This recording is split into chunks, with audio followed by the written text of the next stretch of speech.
Okay, and we're live, Right. streaming all the way around. Cool. Well, welcome to Dark Dial, folks. We have got quite a round of interesting tidbits to bring to you tonight. All sorts of weird stuff. Even wonky, some might say.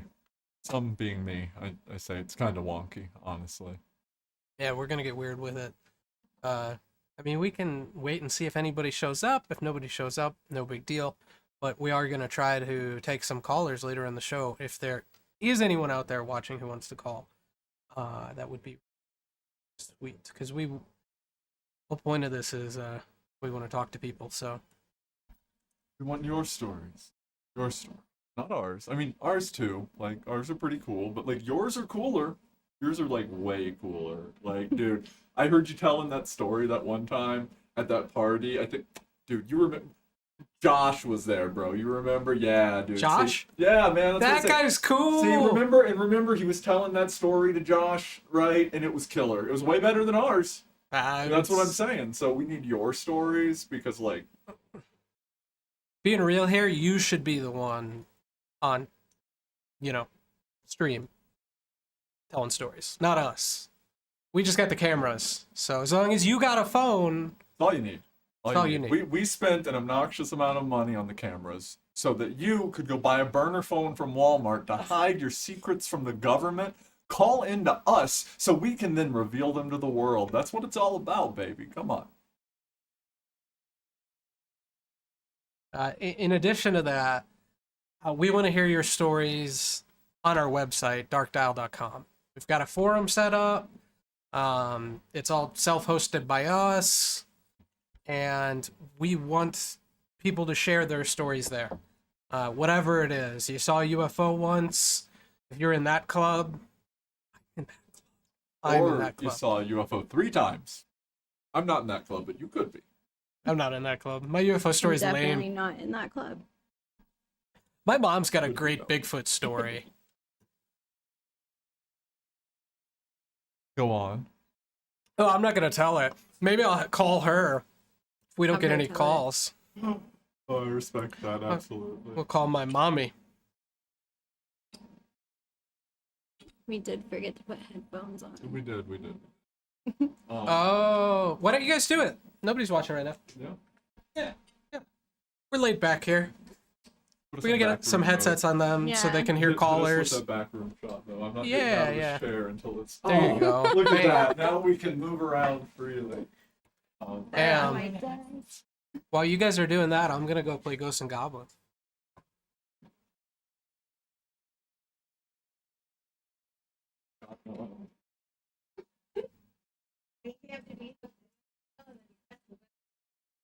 Which monitor is it for Bluetooth? I couldn't even squeeze in like 2 seconds of Ghosts and Goblins. I got through Well, like. there's that part. Wait, do these need to be in there? I think so. No, we just got a parents. I know. It's yeah.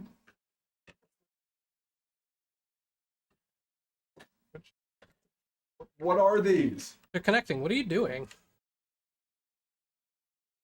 What?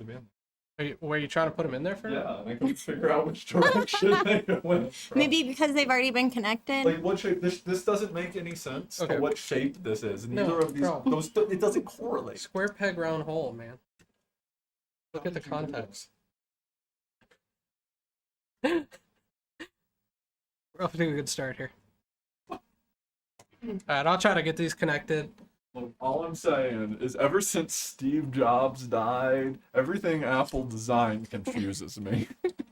Is this Apple? Yeah. They're Yeah. Beats. Uh-huh. But they're owned by Apple bottom now. out. Dr. Dre sucks. Yeah. Come on. Come on, Dre. Partnering with Apple. I was acting like they forgot about Dre, man. Is there a way to put them in pairing mode or? Yeah, you Sure. press that button when you open them up. Isn't it funny that you have to put Apple in pairing? I just got that. I think it's kind of goofy. I just got that. No. You guys ever seen the Apple peeler core slicer? Yeah, I'm pretty sure that's what ripped off this finger.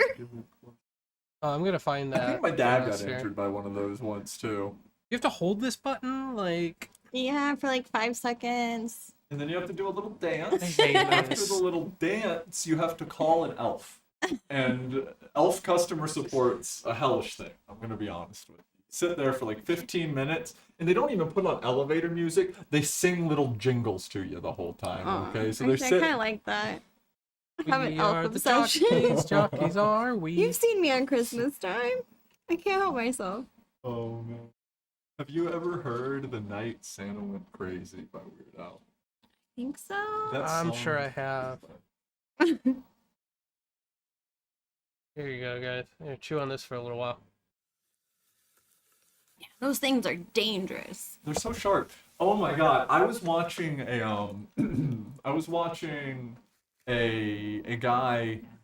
The shape of that tool reminds me. I was watching a guy that what was it? It was a canoe. That's what it was. I was thinking kayak, but it wasn't a kayak. So this guy was building a canoe, and it was honestly the most like peaceful looking thing I have ever seen in my life, right? The like woodworking, all of his like woodworking tools were like complete like hand tools, everything, right? And he had this one, and it kind of looked a little bit like that right there. It had like a U shape to it, and it was just it was like a trowel with that shape on it, and the edge of it on the inside was like bladed.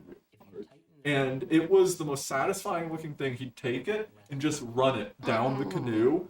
And as he was doing it, it was shearing off these little tiny, just these thin, they'd like curl up as he did it. I need that in my life.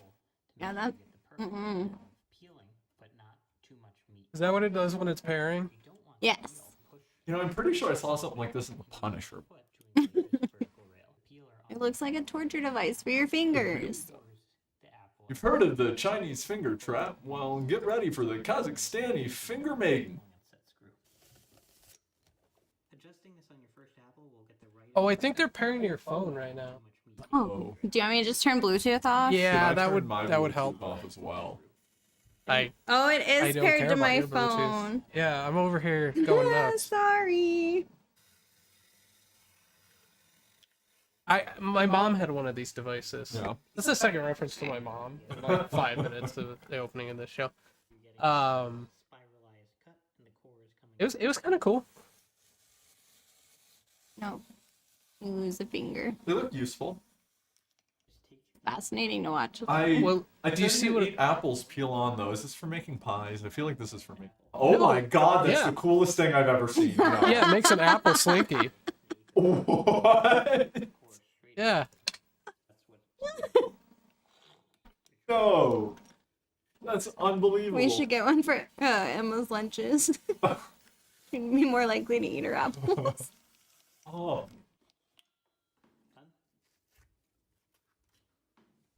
That is insane. Was your Bluetooth paired to him at some point? Because I'm like lost here. If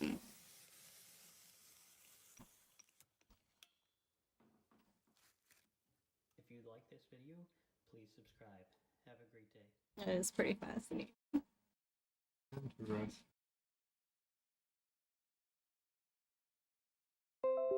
About time. Okay. I've been presented. Should be able to hear the Apple video now. I can't wait to hear the apple going. Our new apple. So it's a bit of a comparison with the. You know, every time I see a video of someone in a fruit orchard, there's one very particular lemon tree themed video that comes to mind. You hear anything? No, I don't.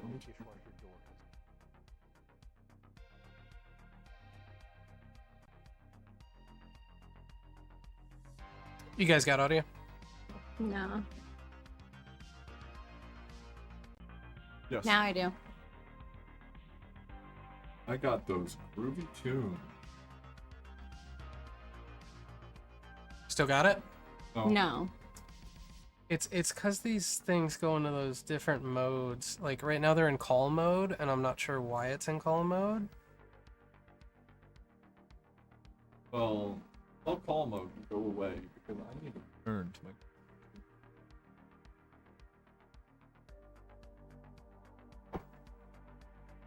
can't.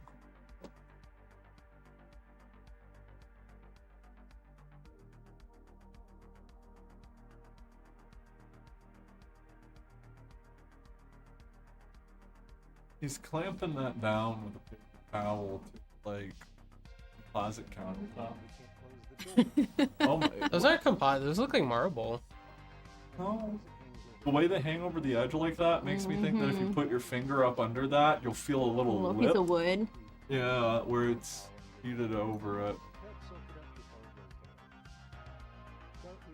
Oh man, okay, hold on. We're gonna run it back. Speaking of marble countertops, we're gonna run it back to glitter real quick.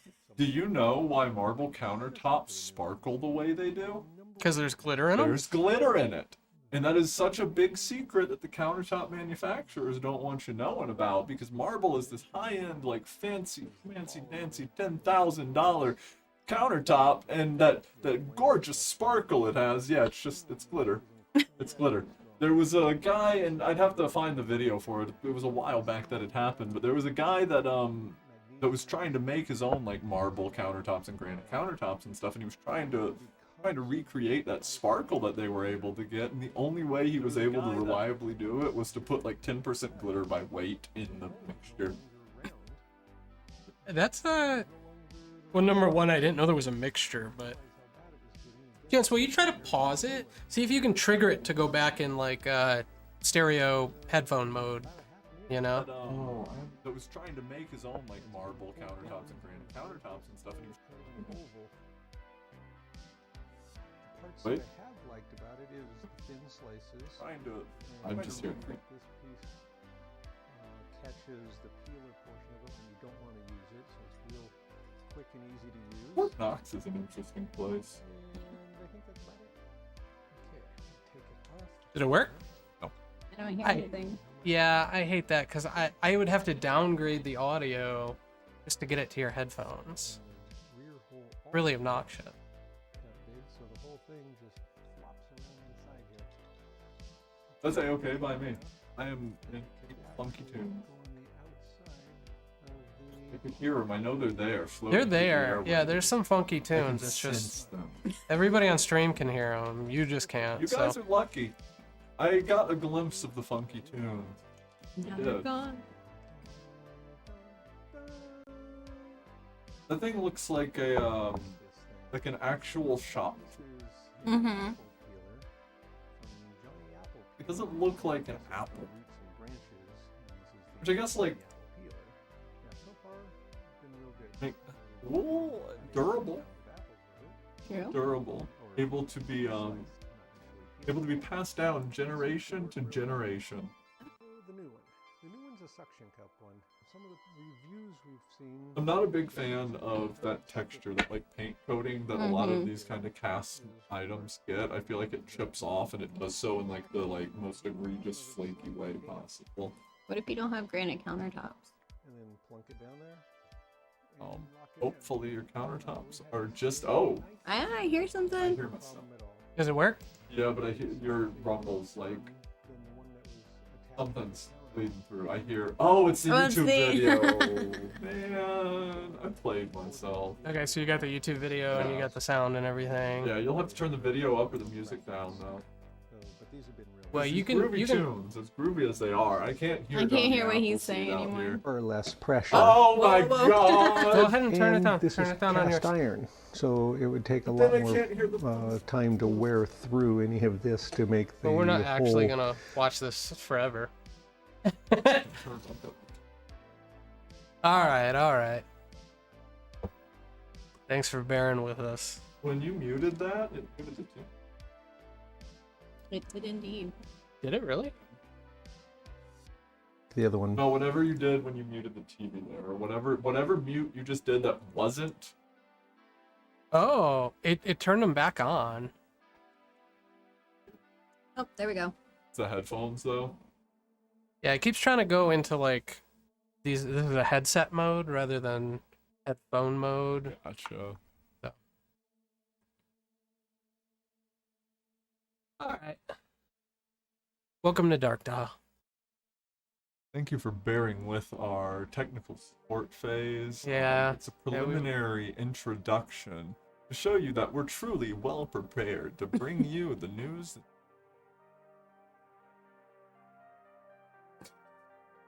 News, yeah. That's what we're doing. The news. For news. The news!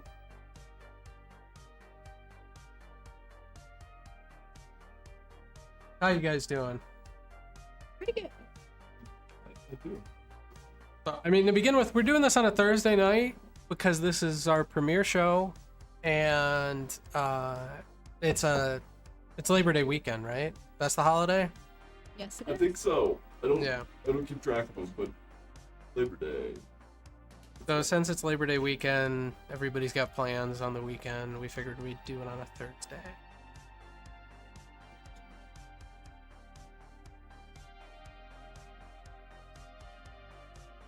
Y'all have plans for the Labor Day weekend? Yeah. We all have plans for Labor Day weekend. Oh, that is true. Dark Dial will be at the Tucson Comic Con. If you do want to come say hi to us, we're gonna be there. If you find us, we'll give you a surprise, some merch or something. Something. Yeah, Something. I yeah. don't know. Not decided yet, but or is it? It's just a mystery. But yeah, we will be representing Dark Dial at the Tucson Comic Con over the weekend. So come see us. Where's it at? The Tucson, like the one Like meeting the center in convention Tucson? center. Something Yeah. like that. Not the Expo Center, the Convention Center. Like one of two.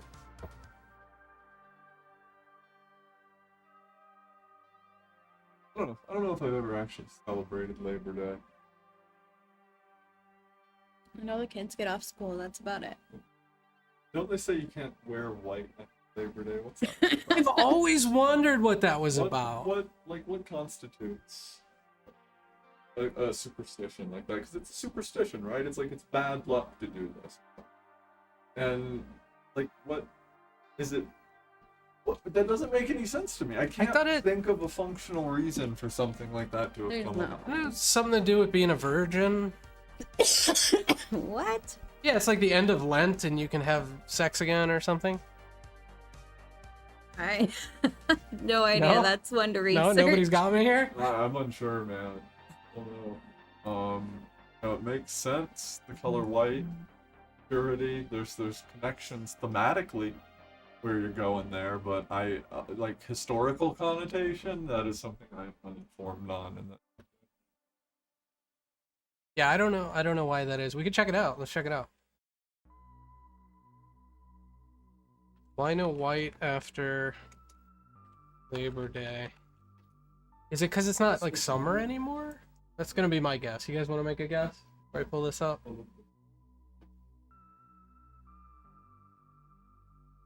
Hit me with a guess. I don't know, because summer doesn't really end till September 23rd ish. So All right. Well, you guys are a lot of fun. I don't know, man. I'm legitimately at a loss.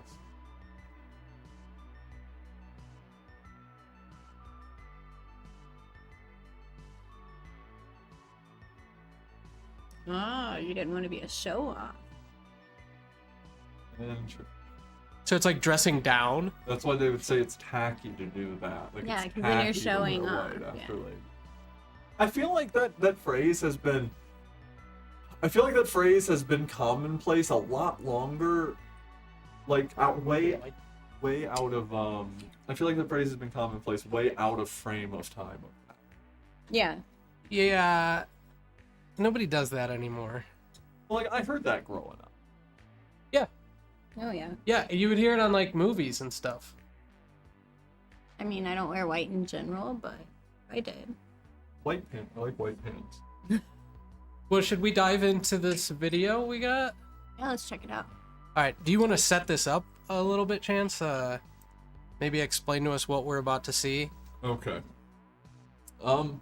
What we are about to look at is a video. If you want to go ahead and pull up the picture that shows when it was released. It was released roughly 2014. Yeah, give me just a moment.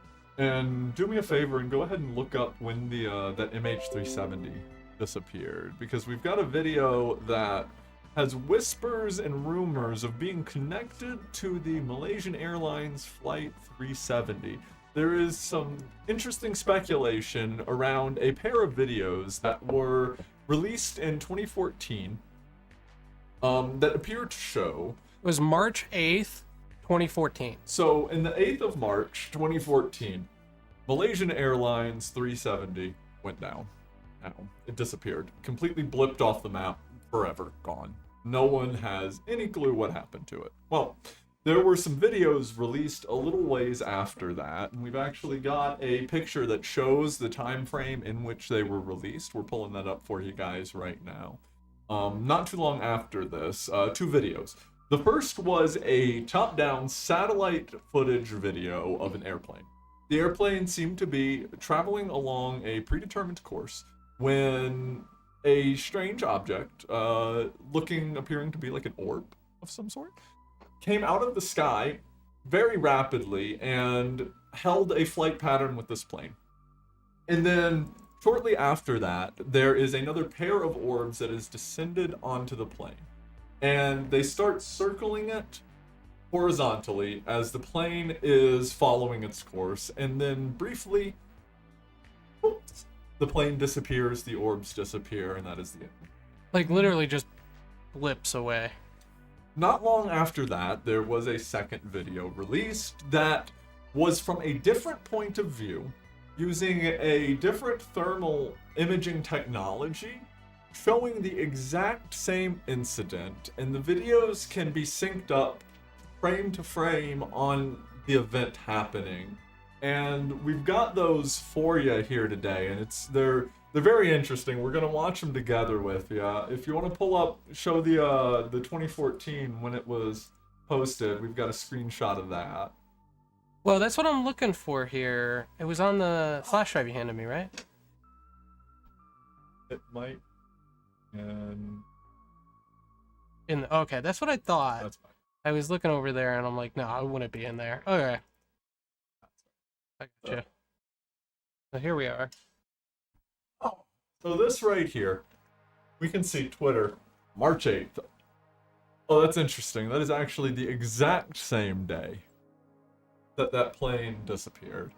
We've got screenshots visualizing that this video popped up in appearance.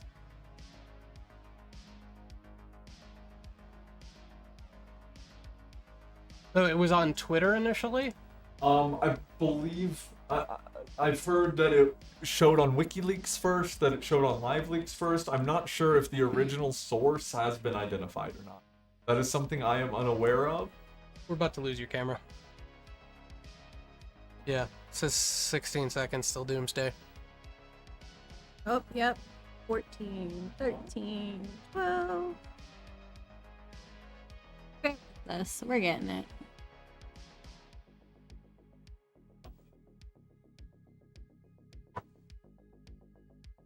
What gets me about this story is, like, it seems like it surfaces recently. And this is information from nearly 10 years ago. And all of a sudden it's back in the narrative. And I don't know if that's because of the congressional hearings on UAPs, UFOs, or...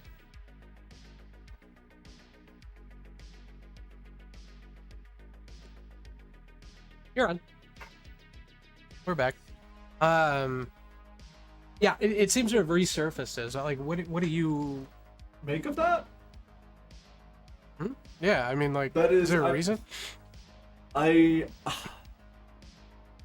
don't know. I've heard whisperings, and I can't quite piece the bread trail together myself, but I've heard references of this, obviously, and you can see there it's tagged, but of this being related to that flight. And back when it originally came out, I remember people referencing that it was kind of looked at as a hoax, and that it didn't really get any prominence. And then when the UAP hearings started rolling around, I believe is what garnered more interest in people to take a more critical look at the footage.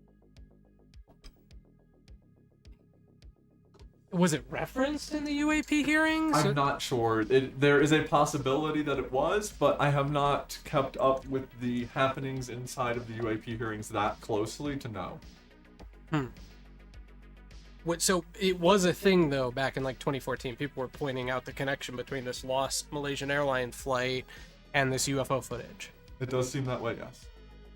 which surfaced, and we don't really know the source of it other than here's proof that it was up, March 8th, 2014, which is the exact date the flight's lost. That is the exact date the flight gets lost.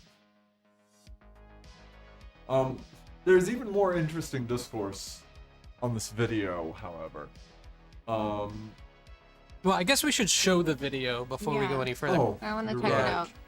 I mean, but we just wanted to set that up though, because that's interesting. March 8th. 8th of March, 2014. I don't know, man. I'm a little skeptical about this entire thing. This video is interesting. I'll give it that.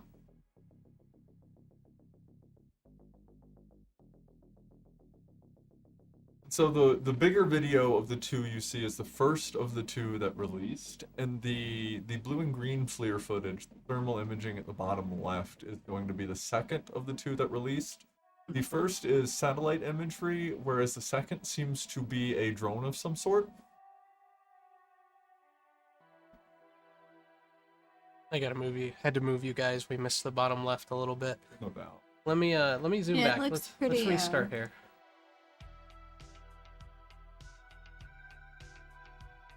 That little poof, we'll see that again. It's going to replay both videos.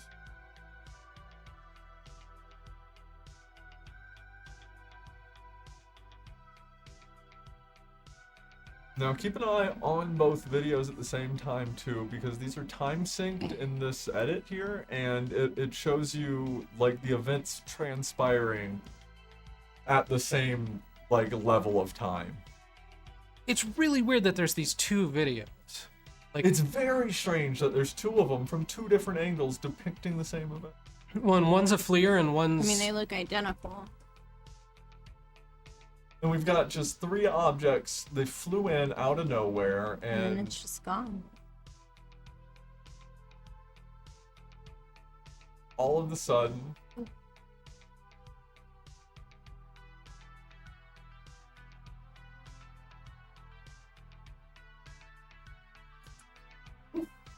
That's okay. I don't know. That's weird. it's strange, man. You know, and there's some interesting things of note inside of this video too. You know, I'm gonna get a little wacky here, maybe into the realm of science fiction. But pause. Go a little further into the video for me when they're spiraling around it in the FLIR video. Oh. Okay. I know what you're talking about. I'm curious to point out, anyone with a keen eye, keep your eyes on the orbs in that bottom left pane, and notice the spiraling black pattern emanating from the back of the orb. Now, I like science fiction. I like science fiction, and I've seen No. Why would we like science fiction as people? you know, and I've seen See, the there's world. a real good close up of it.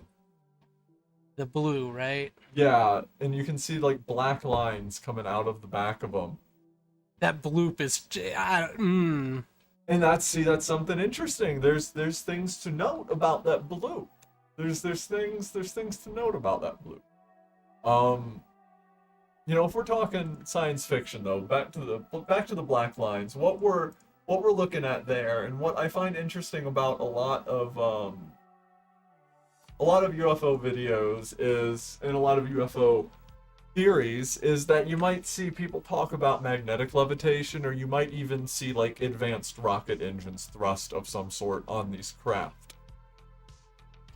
I'm gonna take a stroll down a different path and think about compression and like slowing of space-time, right? If you're able to compress or slow space-time in front of you, you'd be able to move through it faster than if that space-time had energy inside of it. You're creating effectively a zero friction environment by stopping all of the molecules. Well, you're moving space around the ship. You're That's moving what you're space talking around the ship. Bending the exactly. fabric of space-time. And that would, Just by started pouring nature, here. cool space down.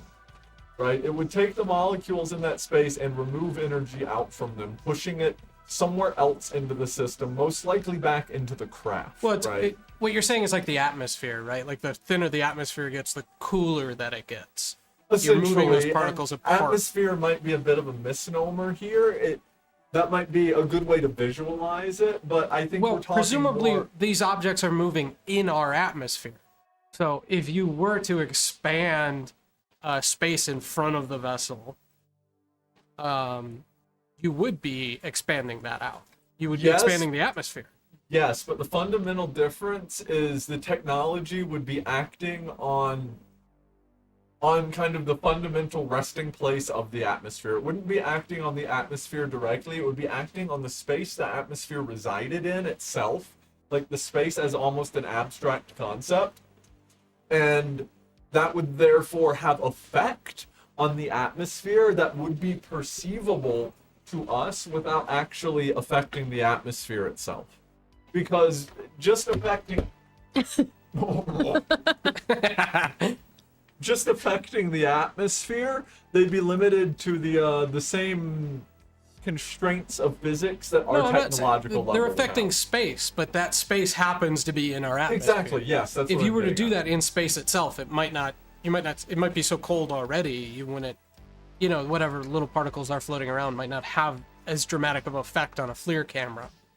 Yes, absolutely. I think, yeah. On a FLIR camera, for sure. It would be harder to detect something like that if we were to witness something like that inside of the vacuum of space. I get where you're coming from with that. 110%. Jacqueline, you've seen this video once, a Yes. couple hours before the show. As you're watching it, is this believable to you, or do you think this is just bunk? I mean, unlike you guys, I am not like good at computer stuff. I think this is pretty believable. It looks pretty real to me. It's impressive. Okay, so my first question is, we're looking at two videos here, right? Are these They're presumably from the identical. same FLIR cam? No. You can see that the one on the bottom is almost lateral with the plane, while the bigger of the two is definitely from an angle that is above the plane. I mean, you can see the same flow behind it. They're circling at the same pace. It looks real. Okay. We never found any parts of the plane, anything. My impression, especially of that blip, is, I want to call bullshit on. Well, a lot of people did call bullshit on Yeah. the blip, and we can talk about that too. That blip, that little portal away blip at the end there. This was when talk about this video started picking up recently again, there were some users online that were able to point out that effect, that particular visual effect in the video was, and it's very interesting that this was able to be found so almost immediately when this discourse started. That very particular effect right there that you're seeing where the plane blips out of existence was attributed to be part of a VFX pack that was found Like a on video effects. video effects that was found Digital video on effects. the Internet Archive, Web Archive, and it was originally recorded on 35mm film in 1998. When you go to the particular archive, and I unfortunately do not believe that I have a link to it right now, however, that is something I will source in tonight's episode archive, so we will be able to get this link to you. Yeah, we'll get some of our sources online on our website at darkdial.com. But this link shows the Internet Archive website for this VFX pack, and you can still actually download the pack from this website still today on the archive. When you download the pack from the archive, a few interesting things to note are: the only file that shows inside of the archive that it was from 1998 was a catalog PDF of all of the different files inside of the archive that listed the file name, the resolution, and the frame rate of the visual effect that was inside of that file, so that artists would be able to use them properly. So somebody uploaded this to archive.org. Yes, someone, I don't know, do you upload things to archive, or do you tell archive, hey, snapshot this? Well, for those who don't know, archive.org is two things as far as I'm aware, because I use it a lot for old tech, like floppy images or tape images for like Commodore 64 stuff, and people will use archive.org frequently for old software to put them up. So, really anything. Joe Bob Briggs episodes, but you as a user can upload content. But they also have what they call the Wayback Machine, which is taking snapshots of websites.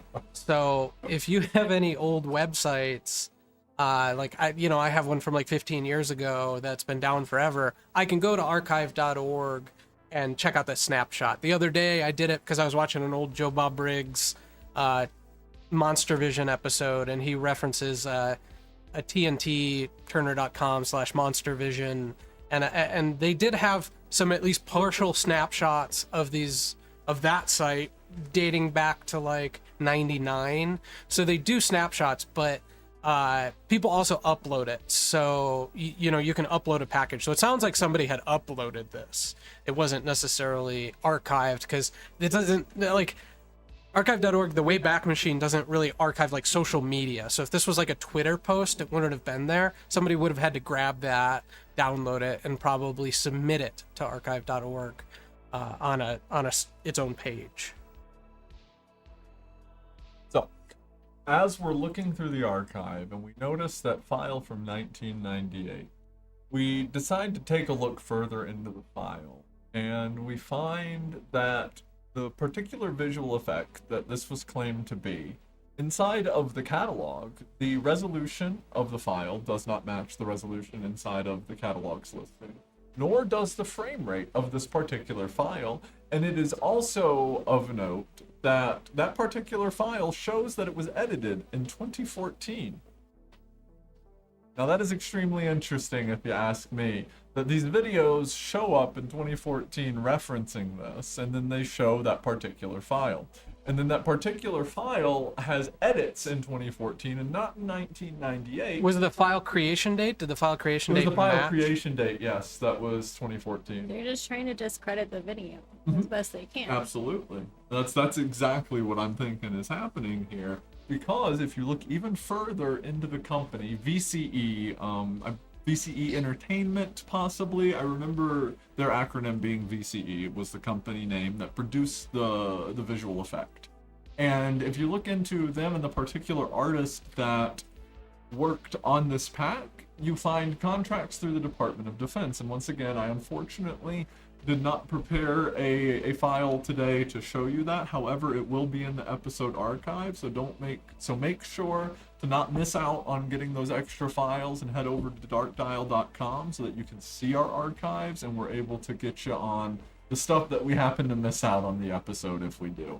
But back to the topic. Well, and we're going to do our best to provide sources. We don't just want to be like, oh, here's, we want to tell you where we got stuff and document it as best we can.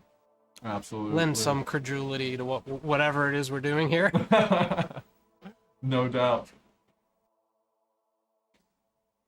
So, you're saying the file creation date's 2014? Yes. The file creation date for this particular video effect was in 2014. However, the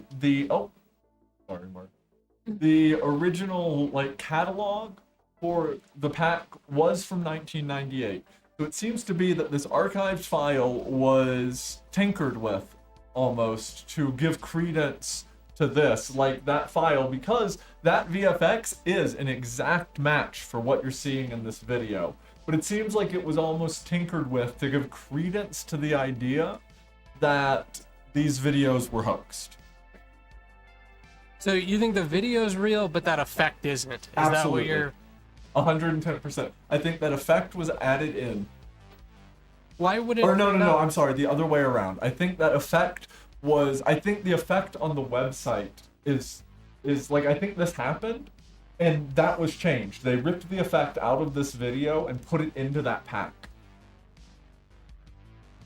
Oh, I see what you're saying. Like they- retconned that effect to retconned- be this. Why wouldn't that's just I don't know, man. My thinking is I'm trying to keep it simple, like Occam's razor.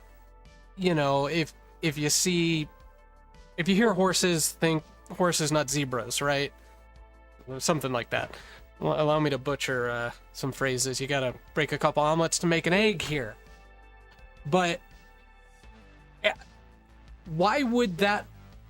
Why wouldn't it make more sense that they would use a pre-existing effect that dates back to 98? If it does date back to 98, it was 98, right?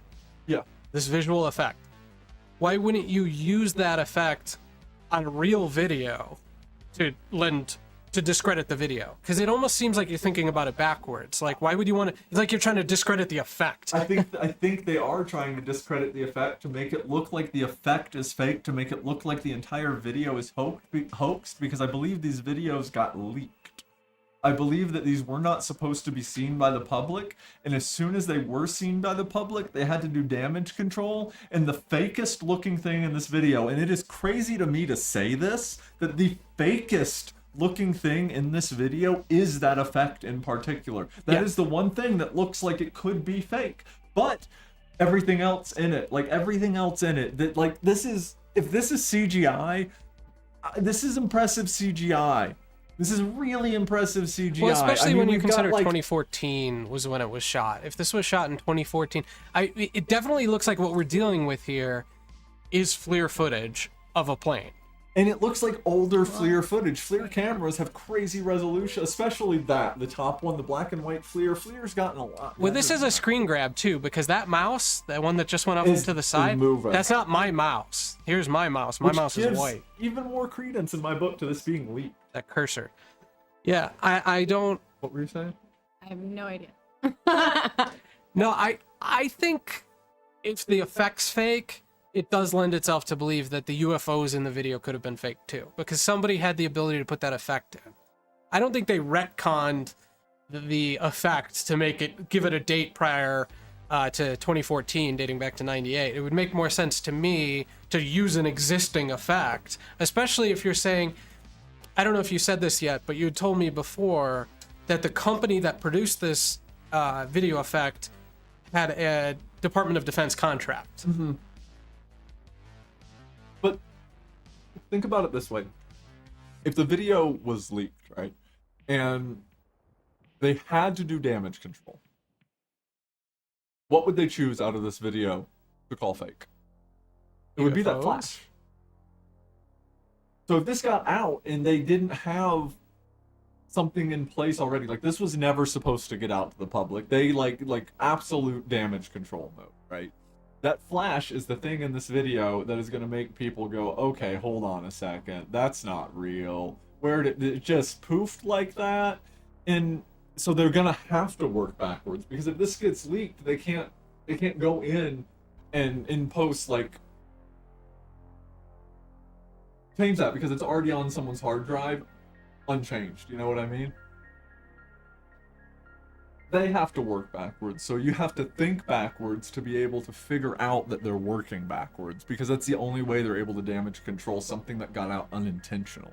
Well, you hurt my brain. So you're saying this effect didn't exist before 2014? No, I'm saying it existed, but that the one that we're seeing on the archive and the one that actually existed in 1998 are completely and totally different. The one that existed in 1998 has been scrubbed out of that archive, and it is now replaced with one that was scraped out of this video. I mean, I gotta be honest, I'm inclined to say the whole thing's fake. It looks too in sync. It is like, man, there's... everything looks proper, man. Why didn't they find any parts of the plane? They found nothing. The Well, radar okay. signature just poofed out. You're of making an existence. assumption that what we're seeing is that Malaysian Airlines flight. Yeah. Somebody could have had this footage in their back pocket, FLIR footage of a plane that they made, FLIR footage of a plane, excuse me, that they, edited these UFOs and that blip effect into and had it in their back pocket or maybe they had posted it somewhere. I mean, there's no evidence of this. And then that flight crashes and they go, okay, this is the perfect time for me to release this video and get some traction and get some views. Okay, I posit to you a few things in that. How did a civilian have this footage? Satellite and drone footage from high enough up in the sky.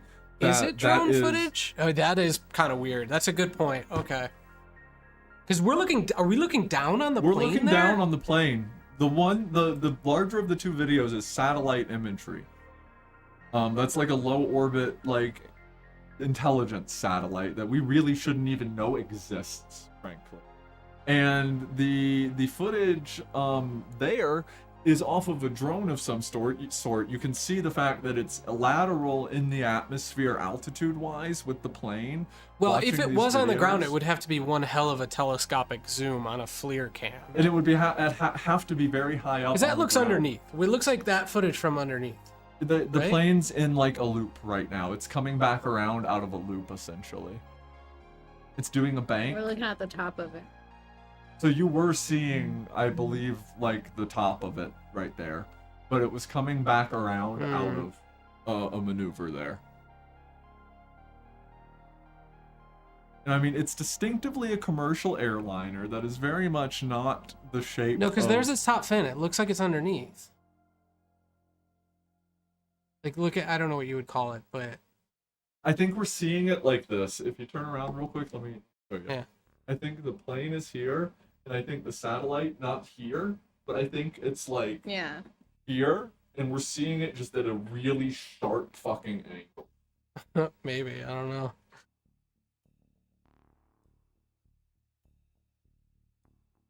I know for a fact the secondary footage is 100% like lateral with it. You can look and see that you're able to see the windows and like the side of the plane and the bottom of it where it wraps around. You can see you're about at the same altitude as this. And I posit, how does a civilian get this footage? You can't even the most expensive commercial drones, Mavic Enterprises and things like that. Well, and we're talking about 2014 here. Can't get up that high. That has to be like a Predator or something of that nature. And if you look at it, if you go back up a little bit for me. Yeah, hang on.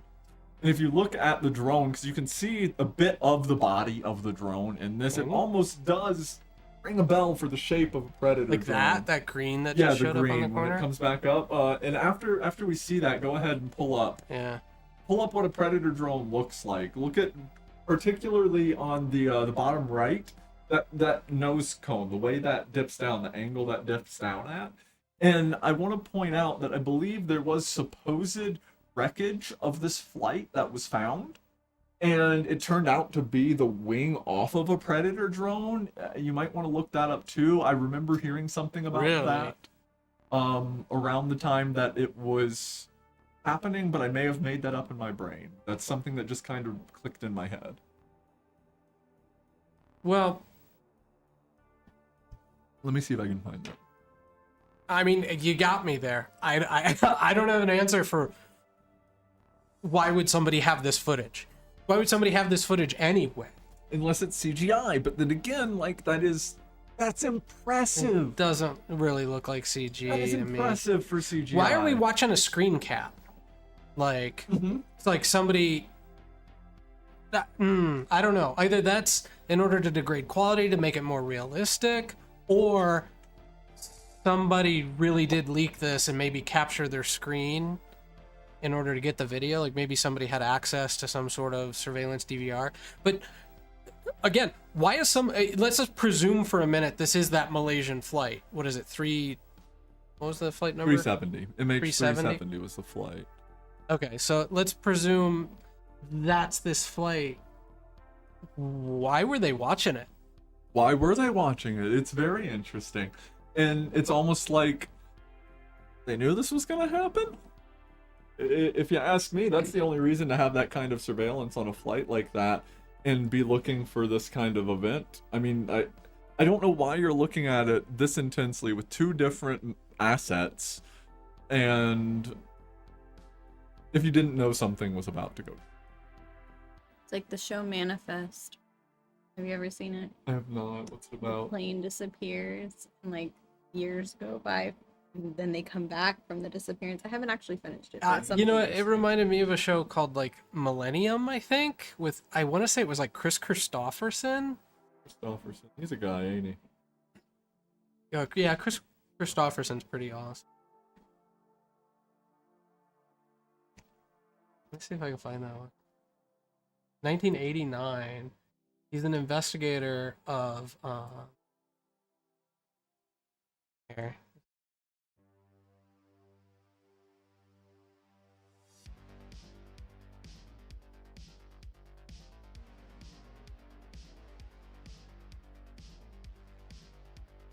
He's like, is it Chris Christopherson? Yeah. He's like a flight wreckage investigator. And basically he figures out that this flight traveled through time. Predictive programming, man. That was from 1989. Nobody knows who he is anymore. Like kids don't know who Chris Christopherson is. No, but it's implanted in your genetic memory now. Dude's a really. Rhodes Scholar. Really? Yeah, he's pretty intense. Man's lived a life. Look up the Manifest show. It's very similar. What? The Manifest show. Manifest Yeah. 2018. I think so. I thought you said the manifesto, and I was like, ooh, who's manifesto? We have a manifest for the show. We barely have show notes. A commercial airline suddenly reappears after being missing for 5 years. Yeah, similar. I feel like here. they like bought the rights to the 4 years voice. later, this is what really happened. Oh, We're gonna tell the truth without really telling the truth. dude, they do it all the time. I'm looking for the photo of that wing flap that I was talking. Well, I'm skeptical, but just for the sake of argument, I'm gonna suspend my disbelief here. What? Why? Who, what, when, where, why? Okay. Who, what, when, where, why? Who? Extraterrestrials, UFOs. Are we talking about on the leak side or on the side of what happened?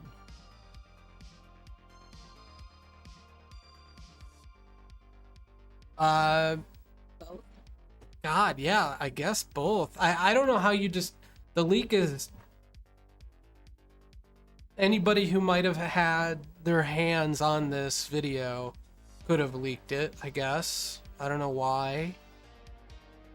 It would have had to have been somebody with access to this data, to this footage. So presumably military or an intelligence agency. Who has satellites like that? Does the military have satellites like that? I mean, that's low Earth orbit. That wasn't, unless Is that it a Zoom satellite? It was up there, man. Whatever it was up there, but I don't know if it was a satellite. We don't even know what it was. I mean, that's like 20,000 feet above the clouds. Those clouds look like... Camera issue. Sorry. Camera keeps timing out for some reason. We've been trying to prevent that. There's a piece of tape that this entire show hinges on, and it doesn't want to stick. At least you get to be on the CRT for a minute. Ooh. I'm not actually in the room. I'm in another dimension.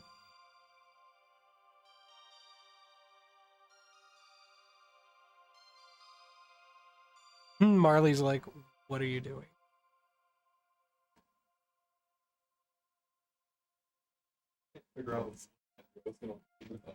Oh, it's my camera. Oh no, it's not my camera. It's that camera. It's the Oh. it's the wide shot, the backstage camera. Oh, there's George. Oh, wait. Oh, Oh, Look at him. George is a gremlin. It's the Georgius. Look at him. It didn't even make sense. He doesn't make He's sense. not real. Our our angle's totally messed, but I'll get it.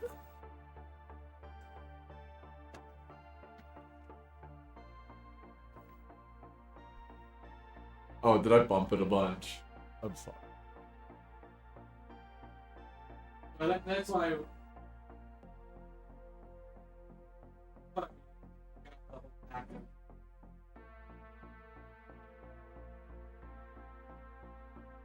I don't know what I'm gonna do about that button, but I'll figure something out. That's good enough. I think we're all right. I mean, we're not all right with that button, but we just need a better piece of tape or Yeah. a rubber band.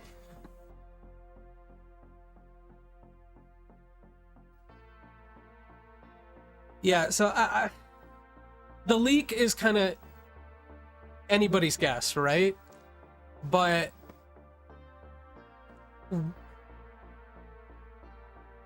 and then there's why was it being filmed? Because presumably whoever leaked it didn't shoot this video. No, this was already being recorded for some. Although, nation state actor, other than the United States. Very possible. Absolutely very possible. I would argue that the shape of that thing makes me really think it's a Predator drone. I don't know a whole lot about other countries' drone tech. But that one, that is a particular shape, and I don't think that is. I think the Predator's like ours. And back in 2014, those were the drone. Like, I don't know if anyone else really had them back then. Presuming this is real, I believe it's another nation-state actor that doesn't have as tight of a security as, say, the United States, and this thing got leaked. Who do you think? Russia? Maybe. It was over the China Sea, right? Yeah, it was Yeah, over maybe the China China. Sea. In China, some reverse-engineered Chinese drone in 2014. Maybe those are some reverse engineered Chinese. You know, I've heard a lot of people posit that the UFO phenomenon is not extraterrestrial in nature, it's just extreme military technology, right? Yeah, I mean, that's... Sure, maybe. Project Bluebeam and all that. Yeah, but I don't think that's what that was. But how... if that was drones surrounding that... I mean, they move in like that. It flying in like that, that is fast. There's no way they That- could keep up with It's that moving thing. fast. That plane's over the ocean, so it is most likely going supersonic. There are almost no jetliners that don't go supersonic over the ocean anymore. That's kind of the way it is. So those things are moving much faster than the speed of sound, Going all around it. keeping perfect formation. I mean, they are probably traversing rotationally at like quadruple the speed of that plane from the way it looks. I mean, And then if they were drones, they would have to stabilize. be... It's interesting too because they stabilize in a position. You can see them like curving around it almost in a ball, and then they stabilize going around it vertically at the very end, right before it pops out of existence. They would have to be like super secret military technology drones, especially in 2014, to be able to do that. I don't think it's drones. I mean, what about the German flying saucers? Do you think we had flying tech like that back then? Ooh, here's a thought. You talking about the bell and stuff? Yeah. Locke. That I don't think that thing barely got off the ground. I think it was like one of those like hoverboards with the vacuum engine that they showed you in Boy Scouts. Well, how do you feel about? I mean, we've had people come out before talking about liquid mercury rotational engines and displacing gravity using means like that. Do you think that's something that could be achievable in this? I don't know. I don't even want to go there. Maybe. But it doesn't matter. It's either... It's okay, so number one, the conclusion that I came to is it's most likely a nation-state actor that filmed this and leaked it. Or maybe somebody leaked it from them. But let's say it's a nation-state actor outside of the United States that filmed this and leaked it. Were they experimenting with something and that's why we have this footage? Because otherwise it seems like a crazy coincidence that we even have this footage, presuming it's real. No, absolutely. It doesn't make the fact that there's two independent video sources. The fact that there are two places that this video comes from in physical space makes me think, yeah, there's no way this was a coincidence. So maybe it's not UFOs at all. It's just secret military tech. Or maybe we have a deal with the UFOs to feed them planes for people. It's easier to Wait, what? Did you say feed them planes for people? Planes full of people. Full of people. Oh, feed them Yeah. planes. I thought it was like an exchange program. We were like, we'll give you a plane. You give us some people. Yeah. Make sure they look kind of human though. Like they can have like weird eyes or like long faces. Make sure, yeah, long faces is a good one, and big smiles. We like. I wonder if the whole video is real except for that blip out of existence part. I think all of it's real, man. I'm gonna. Yeah. Because, I mean, like, it being released the same day as the Malaysian flight. I would love to see timestamps on all that. Yeah. I think that's scrubbed forever. Yeah, I don't think there's a way we're getting those unless someone was very meticulous and grabbing back then. I don't think we have the capacity to. Now, if somebody out there does, please contact us. Absolutely. You know, reach out because we want to know more about it. Go ahead. You can call us when we do the call-in portion, or you can email us or go on the website and post something. Hit us up through social media. We're on everything. If you know something about this video that we don't know, we want to know. We do want to know. We would like to know very badly, please. Yeah. I'm going most likely nation state actor experimenting with new technology, and that's what we're watching. Maybe the blip's fake, or the entire thing's fake. But if I'm saying it's real, something's going on. My vote's unreal. Same. What do you think it is, though, Jacqueline? UFOs or military? I have no idea. I believe maybe UFOs. The way Where are they're they taking the circling, plane? The speed. I don't know. What better way to kidnap a ton of people than make a flight go missing? I don't know. I mean... So they did find wreckage from this plane, right? They found what they claim to be pieces of this plane. They found 48 total pieces of wreckage of some sort. 3 have been, and I'm gonna confirm, to be part of that plane.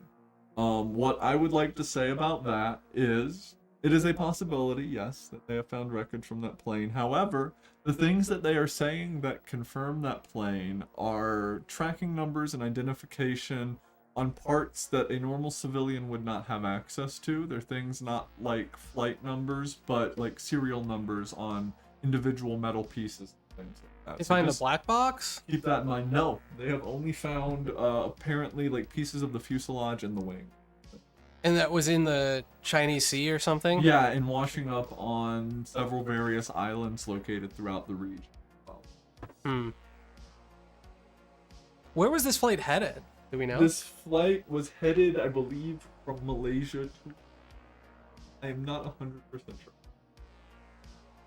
Lost the window where the Wikipedia was, but... There was, I have the flight list. I do have the list of individuals on the flight as well. I've looked through it. There are no prominent names of note that I could see that were... Your camera's giving us a countdown. Oh no! But 52 it's some sort of seconds. other thing. I don't know what that is. This camera's nothing but trouble.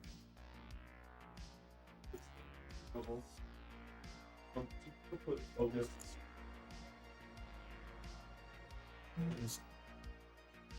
This? You just want to see it? Yeah, over here, put the main. Here, you want me to throw it up No, on no, the... no, it's fine. This way it'll stream the back room live, go in here, and then it'll just kick me over here. They won't see. What's up? Can you just change that scene? Gotcha. Nope.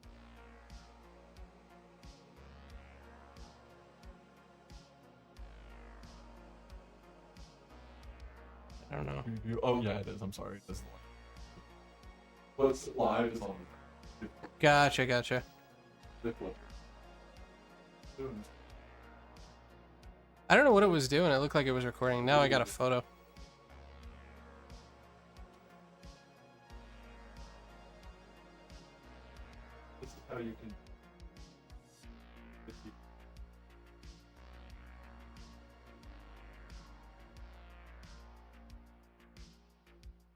I don't know. I gotta figure. I've been messing with it a little bit, but I haven't. I've been looking to see if there's firm. Pull off. If anyone knows any firmware hacks, Nikon D3500. Oh, don't reveal our secret technology. I'm gonna blur that out in post. It's actually a Kodak Instax 35 millimeter. No, Disposable. we're also routing it through a Commodore 64 That into a Commodore ColecoVision. 60 And then that's routing upscaling. through a dial-up modem straight to our T1 line. T1 lines. I almost installed it cheap back when I lived on the other side of the world. I didn't have good internet in a similar situation where it was fly-by-air internet basically, and I almost ran a T1 line down my 2.5 mile long. It would have cost $7,500. What do you mean you almost? Almost. How did you almost? Like you priced it out? Yeah, we called them and tried to get it Oh, really? all set up. Yeah, they That were would have been willing a to do waste it. of money, huh? Huh? That would have been a waste Oh, of money. waste of money. An Like absolute 10 years waste of money. or a few years later, it would like ADSL would have been out. Been like, yeah, you twisted copper pairs you can push. I mean, VDSL now goes like 150 megs down. So VDSL is pretty powerful for what it actually is. yeah, yeah. The problem is it gets crowded quick. Get down. Get your toy.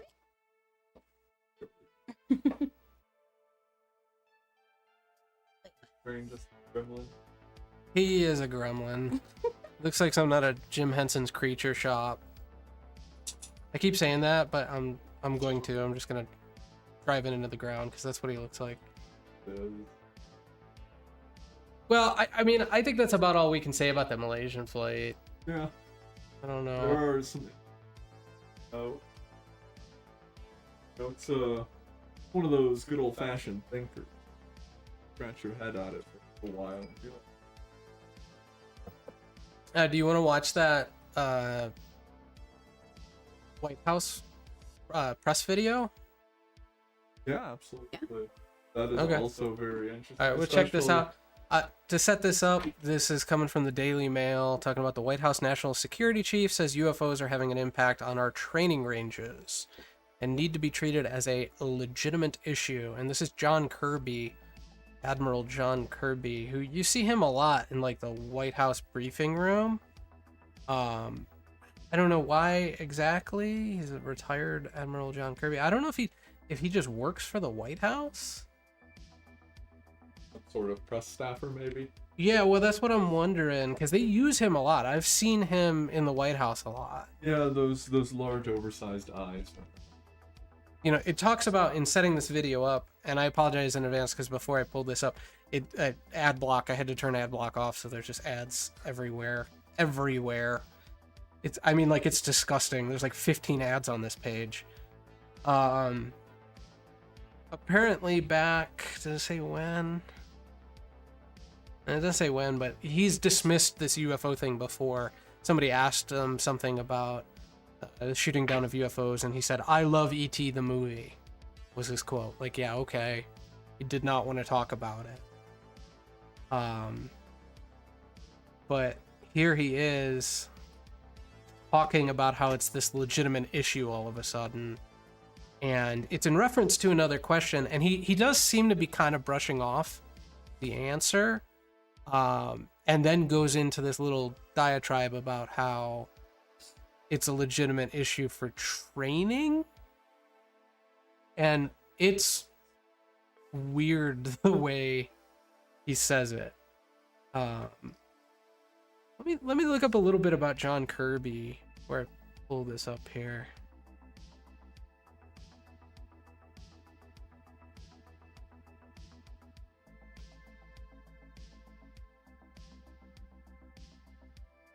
You know how Kirby, the Nintendo Kirby, like the little pink guy, you know how he got his name? Don't tell me it's related to this dude. No, it's not related to this dude. It's not. It's not. It was Nintendo's lawyer. Yeah. Yeah, he saved their ass. Nintendo was in legal trouble with, was it Universal, for the use of Kong and Donkey Kong. They were trying to say it was Okay, their intellectual yeah. property because of King Kong. And I want to say it was John Kirby. Maybe it was a different name, but the guy's name was Kirby, and he defended him in court and basically set this precedence that, well, like the word Kong goes back further, and don't quote me on all this, but basically that King Kong had been used before that they really owned the property. They didn't really own the property, and they won the case, and because of that, out of gratitude, named the character Kirby. That is interesting. I think I'm right about that. Do you think they were like, we owe you our lives? And then he was like, well, what you can do for me is if you just need to sue everyone out of oblivion anytime they do like anything minute. And yeah, then we'll be pretty kosher, You guys get me a bunch of money. Good to go. Is that why Nintendo sues everyone? Is that what went down? Well, Nintendo does have a pretty litigious, they've had to defend against a lot of suits in their early existence. That's a whole nother story. Anyway, so here's Admiral John Kirby. This is his wiki.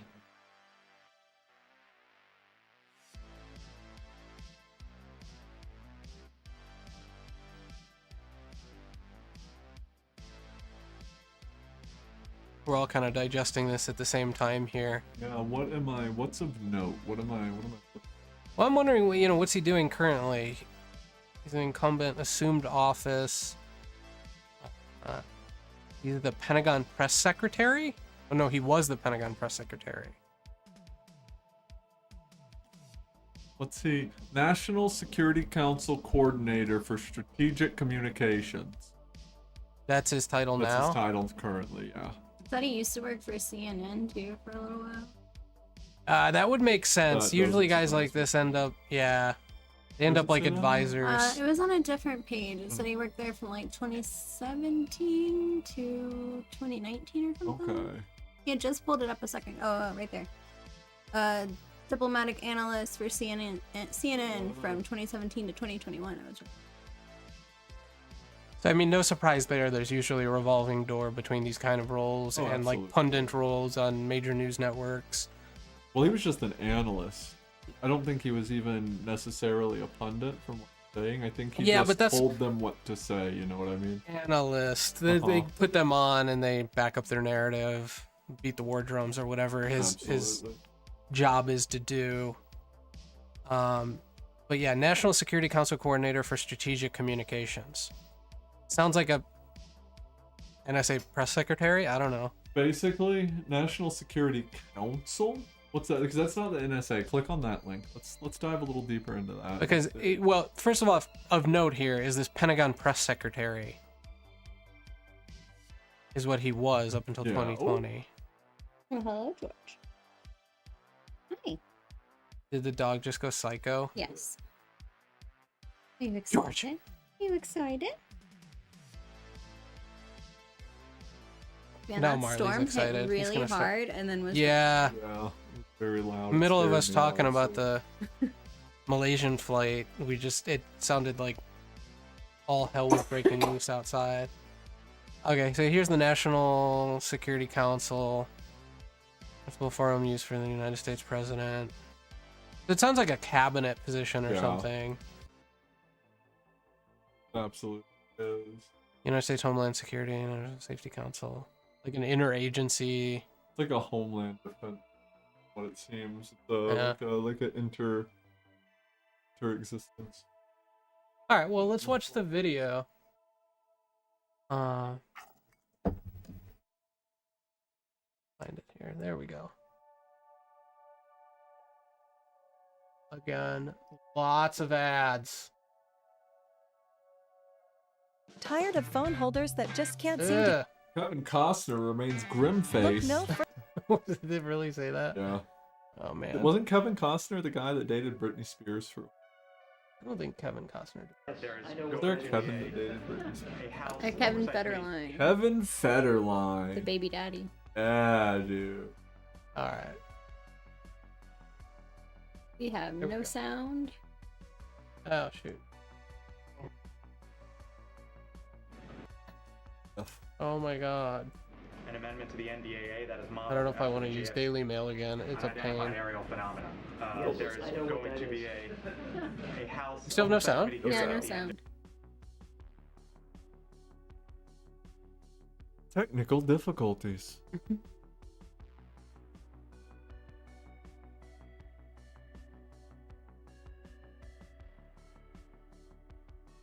For There we some reason, go. it keeps skipping over into a different mode. We're gonna need different headphones for you guys.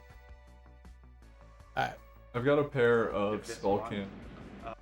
Unidentified aerial phenomena. There's going to be a House Oversight Committee hearing at the end of this month. Senator Schumer has put forth an amendment to the NDAA that is modeled after the JFK Assassination Records Collection Act. What level of transparency does the Biden administration believe that the American public deserves and should have as it relates to UAPs? Well, without speaking to proposed legislation, I won't do that. As you know, the Pentagon has. Now, set is the up an proposed entire legislation organization to help talking collate. about? We just lost some. Yeah. Is the proposed legislation he's talking about the disclosure bill? Is that what he's referencing there?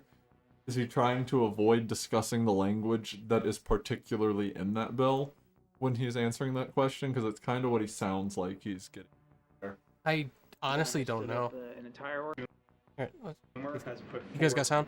an amendment to the NDAA that is modeled after the JFK Assassination Records Collection Act. After the What level JFK of Assassination transparency Records does the Biden Collection Act. administration believe that the American Precedent public right there. deserves Boom. and should have as it relates to UAPs? Well, without speaking to proposed legislation, I won't do that. As you know, the Pentagon has stood up an entire organization to help collate.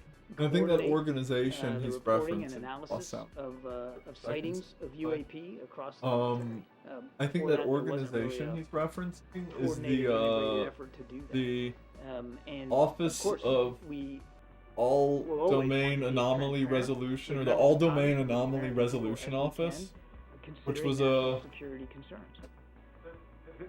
This used to get laughed at for quite some time. I gave up and went with the lower quality, by the way. All right, I don't know. Let's just watch the whole thing again here. Phenomena. Hold your questions. There's I know what going that to is. be a House Oversight Committee hearing at the end of this month. Senator Schumer has put forth an amendment to the NDAA that is modeled after the JFK Assassination Records Collection Act. What level of transparency does the Biden administration believe that the American public deserves and should have as it relates to UAPs? Well, without speaking to proposed legislation, I won't do that. As you know, the Pentagon has stood up an entire organization to help collate and coordinate the reporting and analysis of sightings of UAP across the military. Before that, there wasn't really a coordinated, integrated effort to do that. And of course, we will always want to be as transparent with members of Congress and with the American people as we can, considering national security concerns. This used to get laughed at for quite some time, for years and What decades. gets laughed at? The idea of Congress taking this up. I mean, Gerald Ford talked about this as a But congressman you back in laughed 1966, at and it. Here we are. What is that? 60 years later, give or take. I love E.T. the movie. Is this a legitimate issue? Does the administration believe that getting to the bottom of these sightings in the air, is it a real concern? Is it a real legitimate issue as you see it? Yeah. I mean, we wouldn't stood up an organization at the Pentagon to analyze and try to collect and coordinate the way these sightings are reported if we didn't take it seriously. Of course we do. I mean, some of these phenomena we know have already had an impact on our training ranges. For when pilots are out trying to do training in the air and they see these things, they're not sure what they are, and it can have an impact on their ability to perfect their skills. So it already had an impact here, and we just want to better understand it. Now, we're not saying what they are or what they're not. We're saying that there's something our pilots are seeing We're saying it has had an effect on some of our training operations, and so we want to get to the bottom of it. We want to understand it better. So, yes. Starting this weekend, as we noted the other day, we will. First, I would say that the president never holds back in raising. Yeah, I mean that's the video. I mean, that tells me there's something going on, man. They know more than they're saying.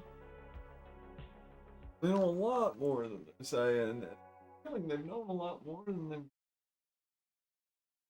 Mm-hmm.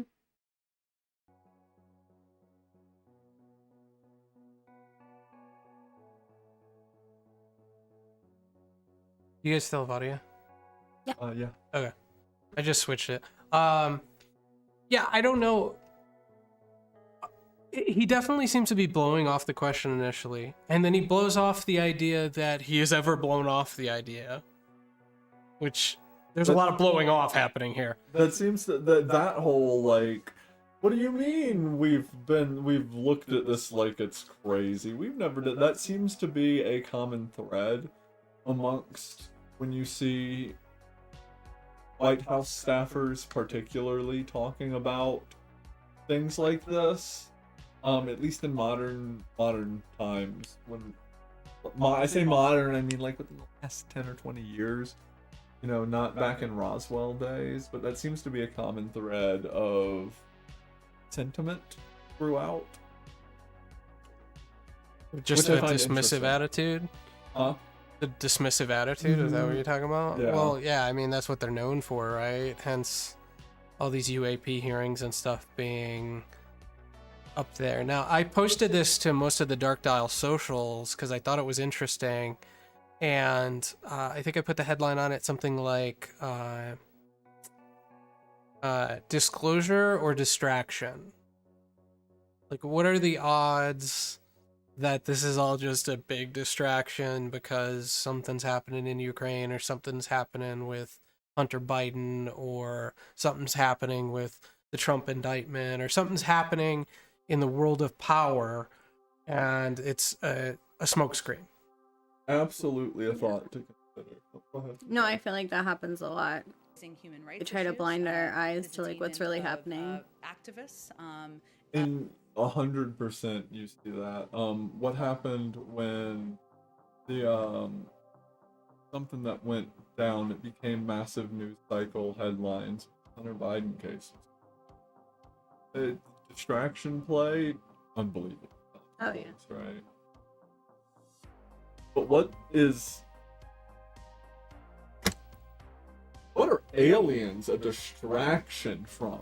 What is that far and above aliens that you can have those be a distraction from it? That's a lot for me right there, man, to think about, because aliens are worldview shattering. You would have massive swaths of people like offing themselves immediately if disclosure actually happened. I don't think that's true, man. I gotta disagree. War of the Worlds, they ran that.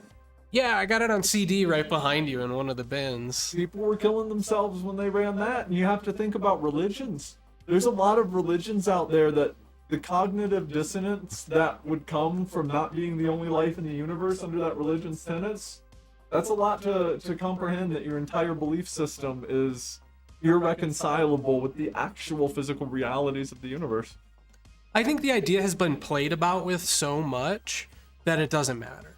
I think, I think you'd be more likely to have people trying to spread Jesus to aliens than you would have people breaking down because aliens are incompatible with Jesus. Do you think the reason that the idea has been spread around so much, and we've had in the past 30 years or so, been inundated, I mean, honestly, longer than that, you can think back to the eras of black and white movies, Body Snatchers, for instance. I mean, we've had extraterrestrials in the media for everybody all knows modern media, and are extraterrestrials not necessarily a modern creation almost? I think they've been around forever. Like, there's paintings with, UFOs on them. There's I don't know. There's just too much in history that shows that I don't think we're the only ones here. Do you mean here as in the planet, or do you mean here as in like the universe? Both. Both. Okay, I like where you're going. Yeah. I think they are here and here. I think they could be here without us even having any indication of it. Right. You know, I'm a big fan of the nature preserve theory that Earth's basically just, you know, we're still cooking. You know, abductions are the same thing as tagging birds with, like, identifying bands or trackers. That we're a nature conservancy, and they're letting us cook for a little while. Maybe, and again, it depends if there's different species. We could go all deep into that. Have you ever seen Crowley, the demon that he supposedly conversed with, the demon Leon? Oh God. Have you ever seen the drawing that he made of it? No. Look up the drawing that he made of it. Pull it up. And then look up like a standard gray alien, because there's some interesting correlations between the two that really makes you think about things you hear in religious texts.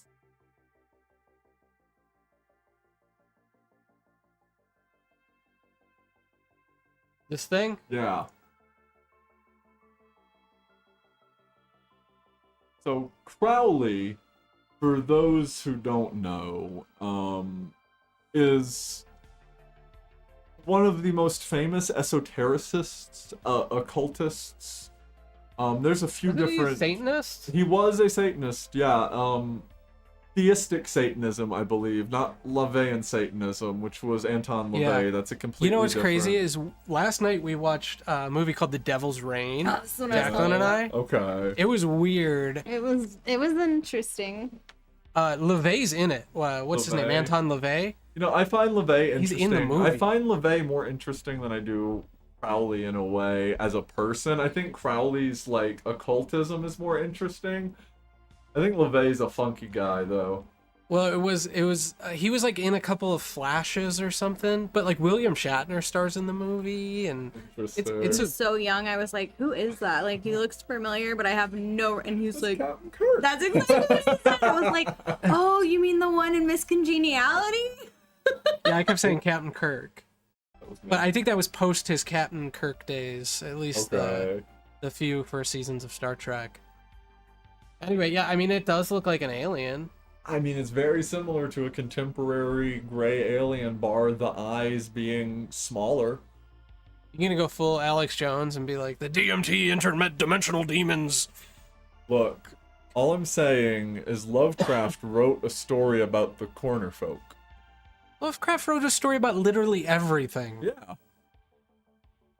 And something in there has to be some truth, right? Yeah, a million monkeys and a million typewriters. Uh-huh. And I've got your social.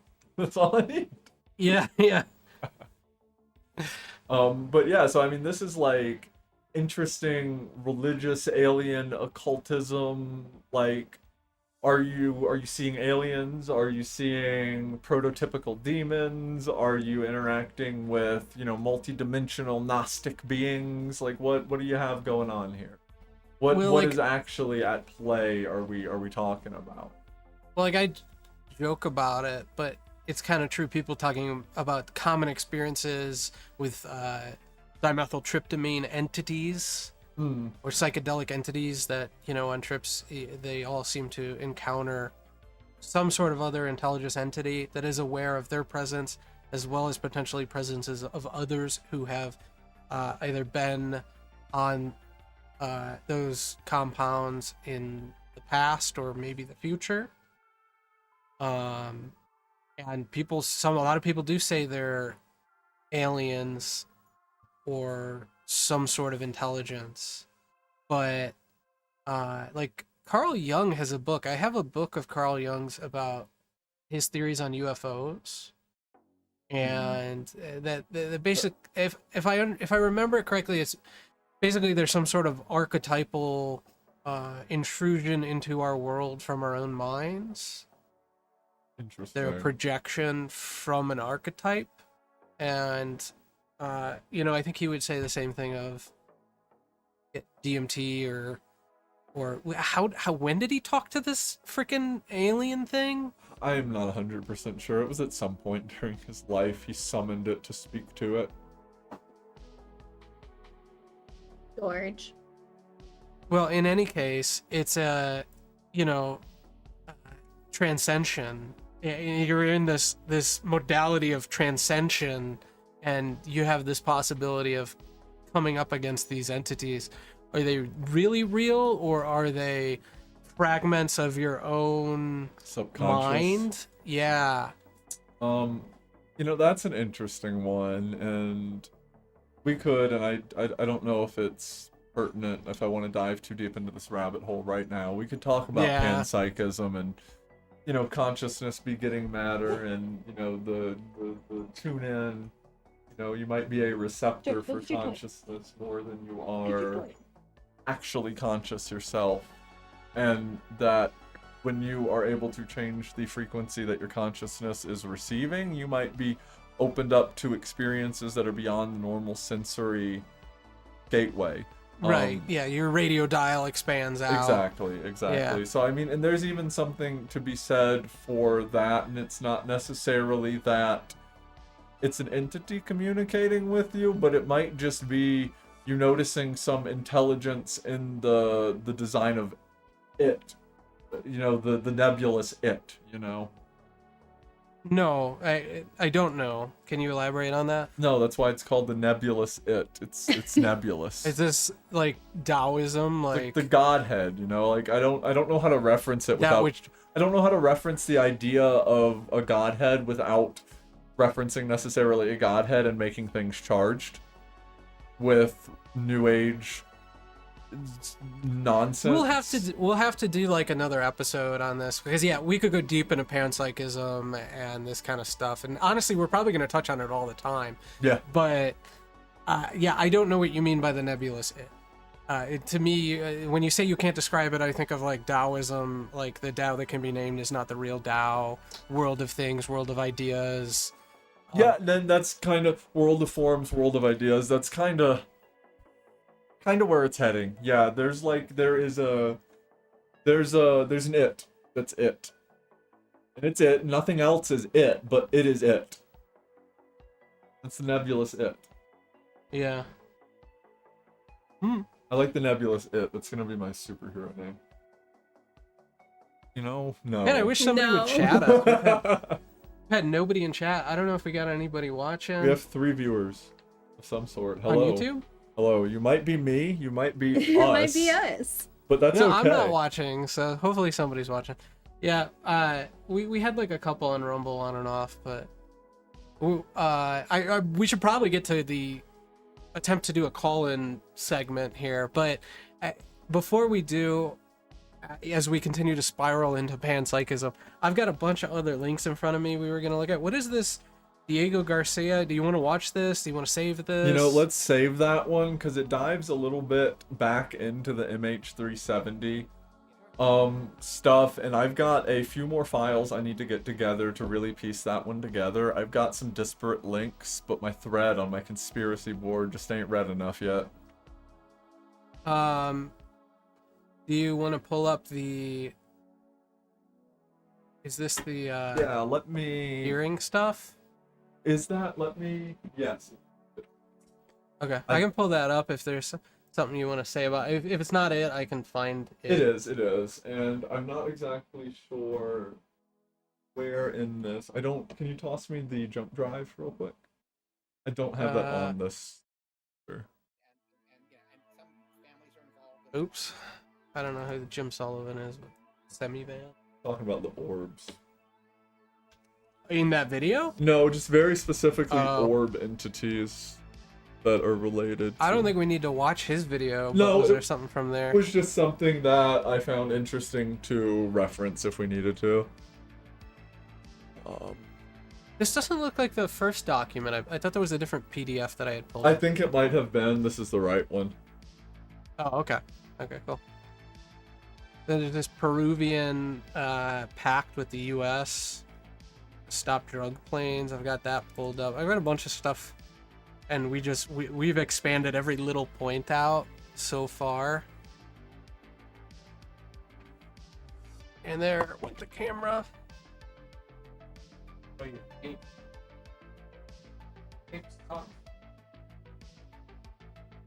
Oh, this is a transcript of one of the hearings. That was the original file. Is that in the mega folder?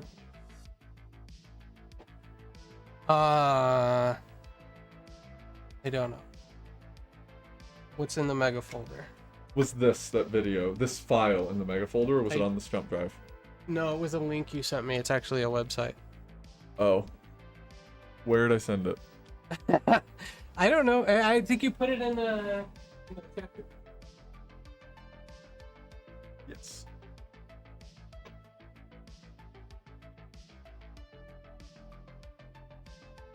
Camera's killing me. I don't know if the battery died.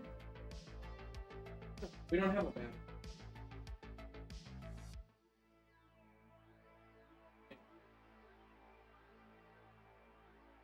30 minutes, we got an intermission. I'll fix that. Okay, so one piece of... Go fix your camera real quick. I don't know where Did it off? Yeah, I think the timer killed us. Oh man, I thought I had this with the tape.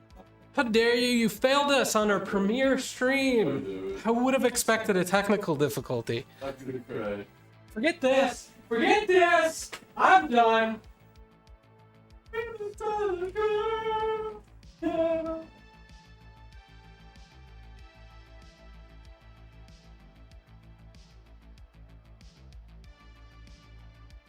Alright. What's up? Bro, you didn't give me enough time to beat Ghosts and Goblins. No. No, you gotta be better than If that. I could beat Ghosts and Goblins, okay. I've I've beat Ghosts and Goblins, for the record. Since this is on the record. Has he though? We I haven't beat seen the it arcade live. version yet. Well, you saw... No, you did see it live. Don't even start with me. And not, like, remotely.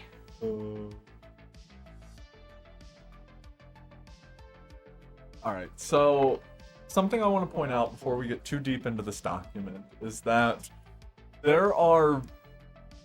When you read through bills that hit the Senate floor or Congress, right? Yeah, because There's this some- looks very boring. This looks dry. It is as all very, hell. very dry, but there's a few interesting points of language I want to go over. And something I want to go over right before I go over those points of language is that when you read through these, they are either one of two things. A bill is going to be either very, very, very vague or very, very, very specific. When it's very, very, very vague, it is typically the case they are trying to blanket things. When a bill is very specific in its language, you can, in my mind at the very least, almost be sure that the things that are being discussed in the bill are things that are happening and are being addressed for a particular reason. If you scroll down to... In other words, specificity equals, like, cause. Exactly. Or purpose. Exactly. So if we scroll down to section 2A5. Oh, God. The old section 2A5, of The course. old section 2A4, I'm sorry. A4. Okay. The split one, this one here. Legislation is necessary because credible evidence and testimony indicates that federal government unidentified anomalous phenomena records exist that have not been declassified or subject to mandatory declassification review as set forth in Executive Order 13526 relating to classified national security information due in part to exemptions under the Atomic Energy Act of 1954. As well as an overbroad interpretation of transclassified foreign nuclear information, which is also exempt from mandatory declassification, thereby preventing public disclosure under provisions of the law. I find it very interesting that Atomic Energy Act. the Atomic Energy Act is what's 1954. cited, and very specifically transclassified foreign nuclear information. That to me indicates that it is possibly nation-state technology that's being referenced in this document. Yeah. But I want aliens. Huh? Said, yeah, but I want aliens. Exactly. There is, however, alien-esque language. Let me go a few steps down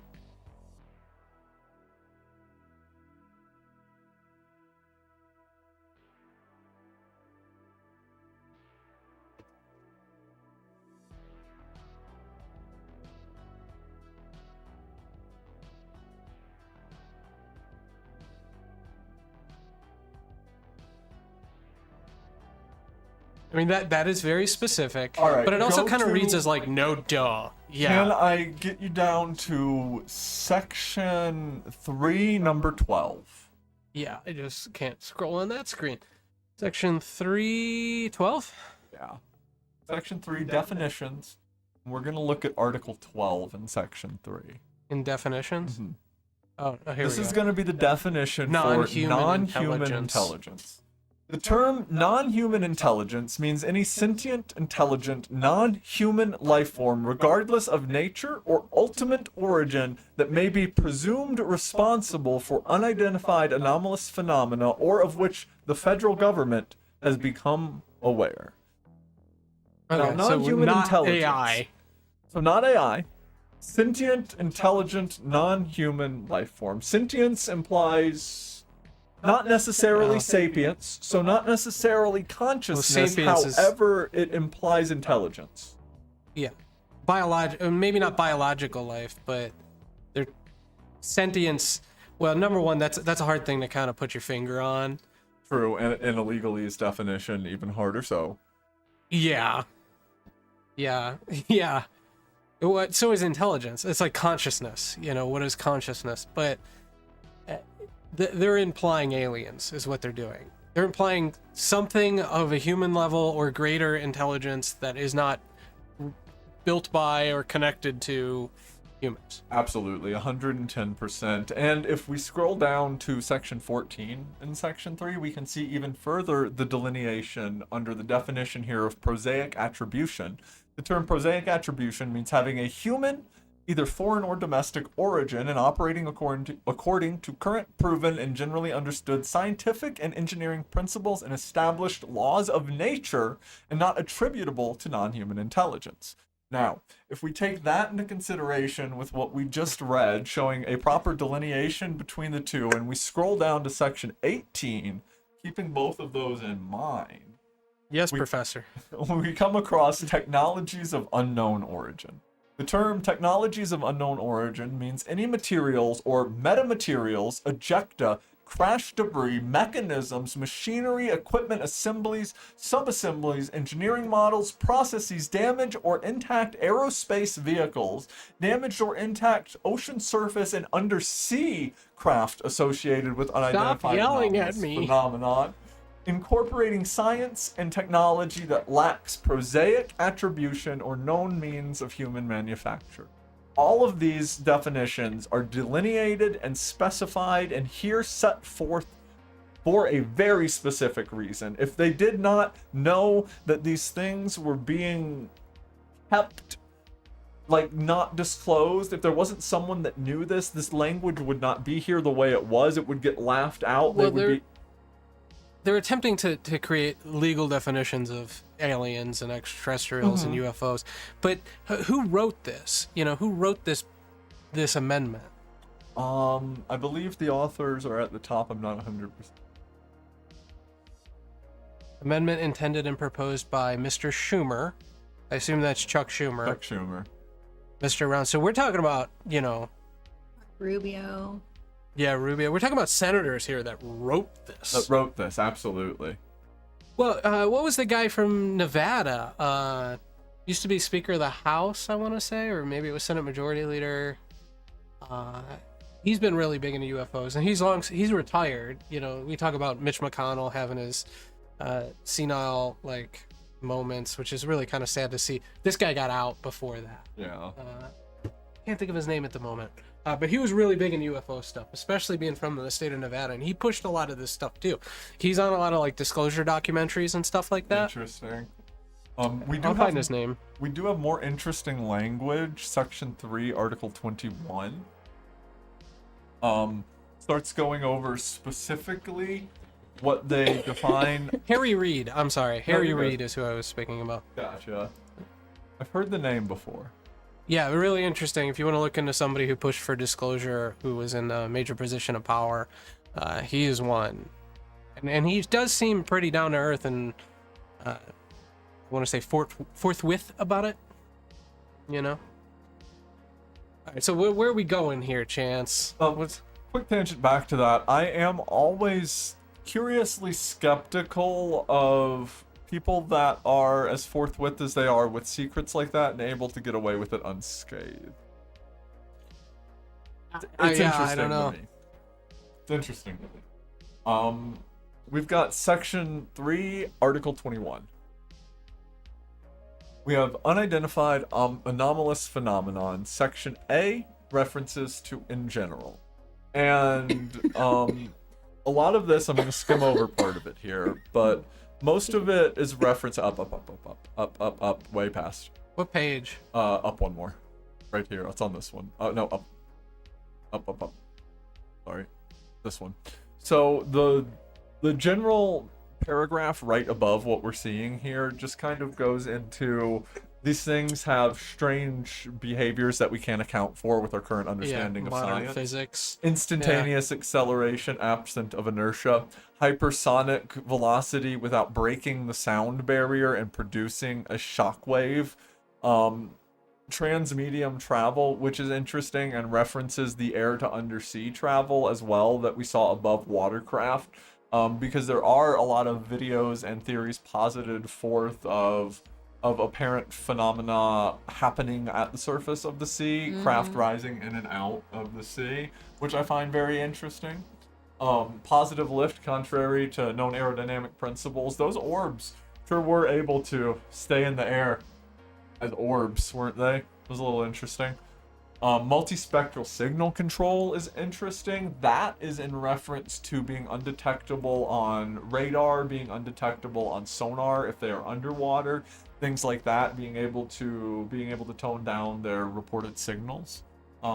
If we scroll down a little bit more, It's still, I mean, it's putting me to sleep because it literally is just legalese for UFOs, and it's funny to watch them put this. We talk about, we were just talking about how, like, a Dow by any other name, Yeah.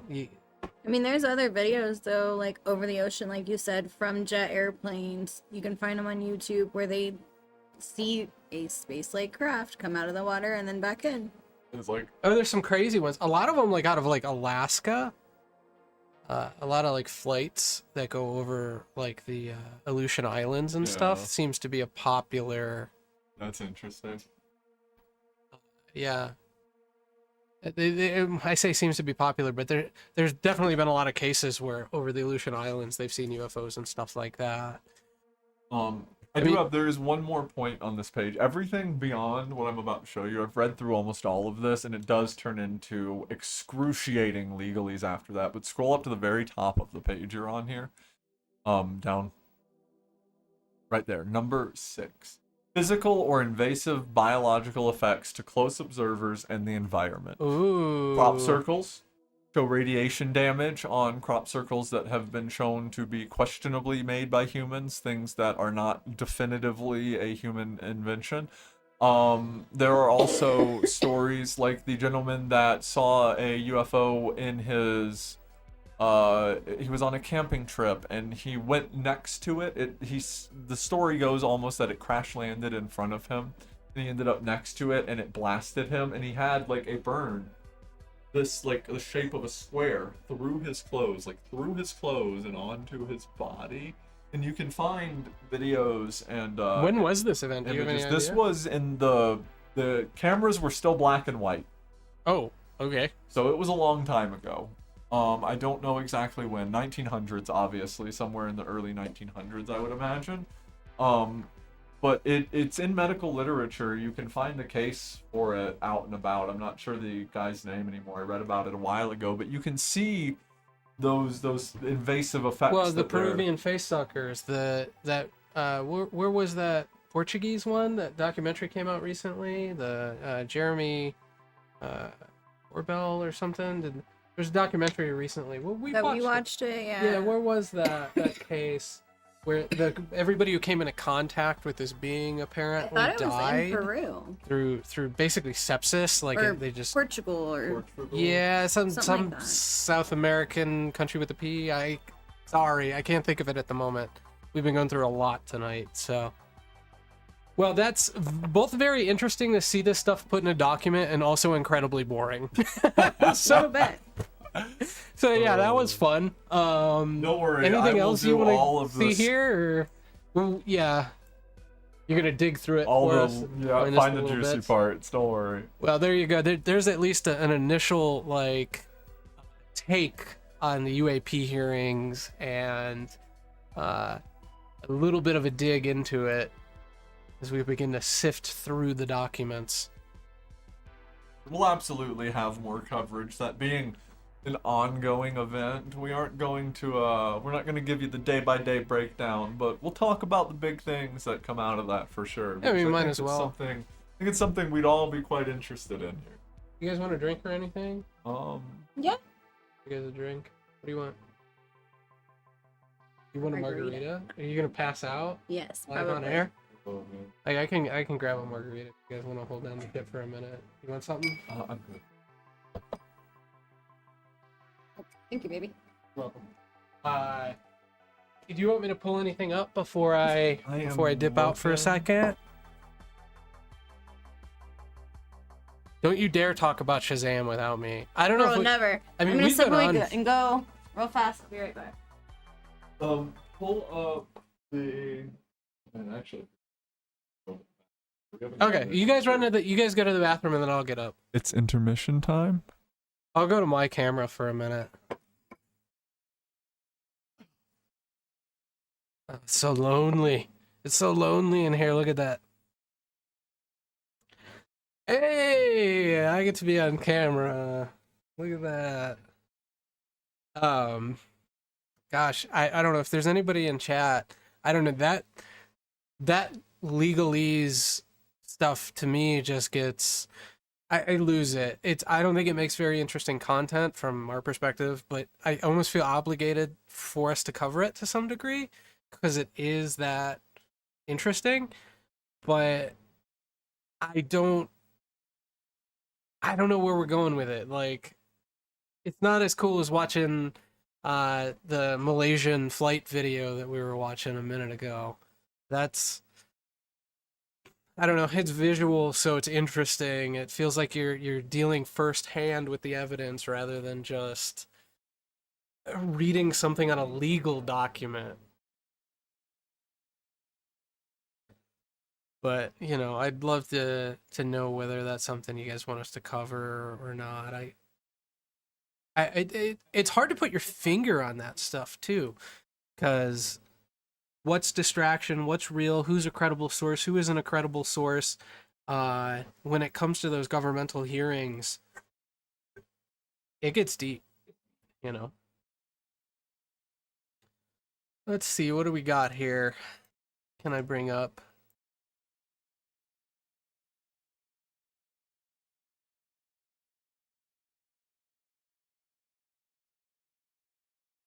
I think this was one Chance wanted to go over.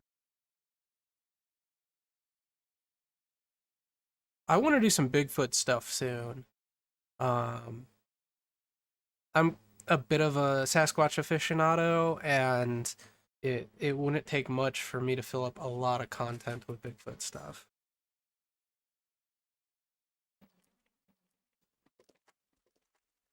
Oh, welcome back. You have crackers? I do. Oh, man. Get crackers.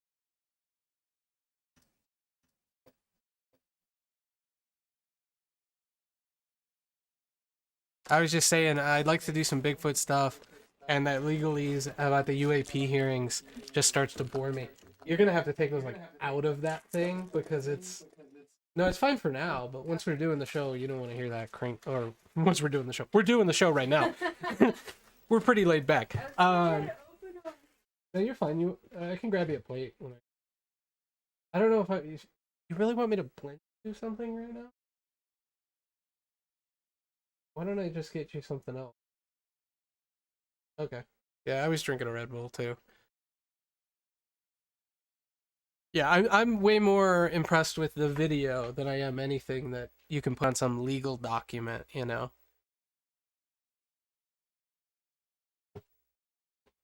Welcome back. Wide shot here. Stealing my charger again. The man needs charger. Alright, you guys mildly refreshed. Cool.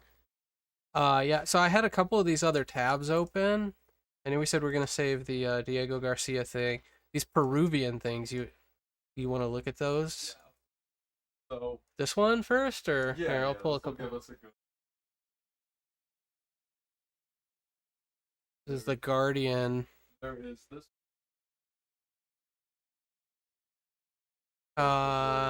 Specifically. Yeah, it's from the National Guard. Like Yeah. it's a military, which is interesting. So we've got operation happening. There are the United States Air Force, Space Force are working special force, supposedly down, and that's all well and good. However, there is a little bit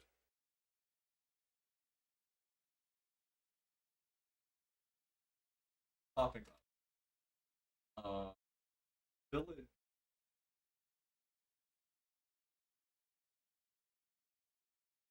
They happen about the area.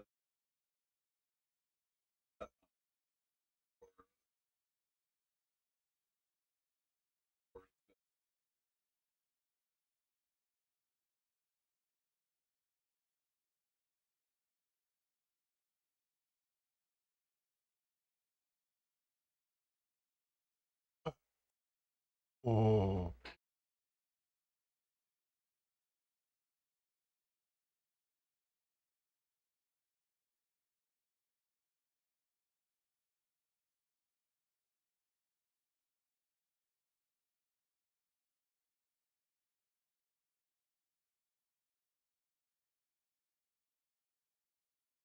Oh. Now you appreciate the technician. I think that You trying to do? pull that other article up too. What have you done to me, I Chance? don't know. I'll think. This way you want to look at? Yeah, I'm just kind of scrolling through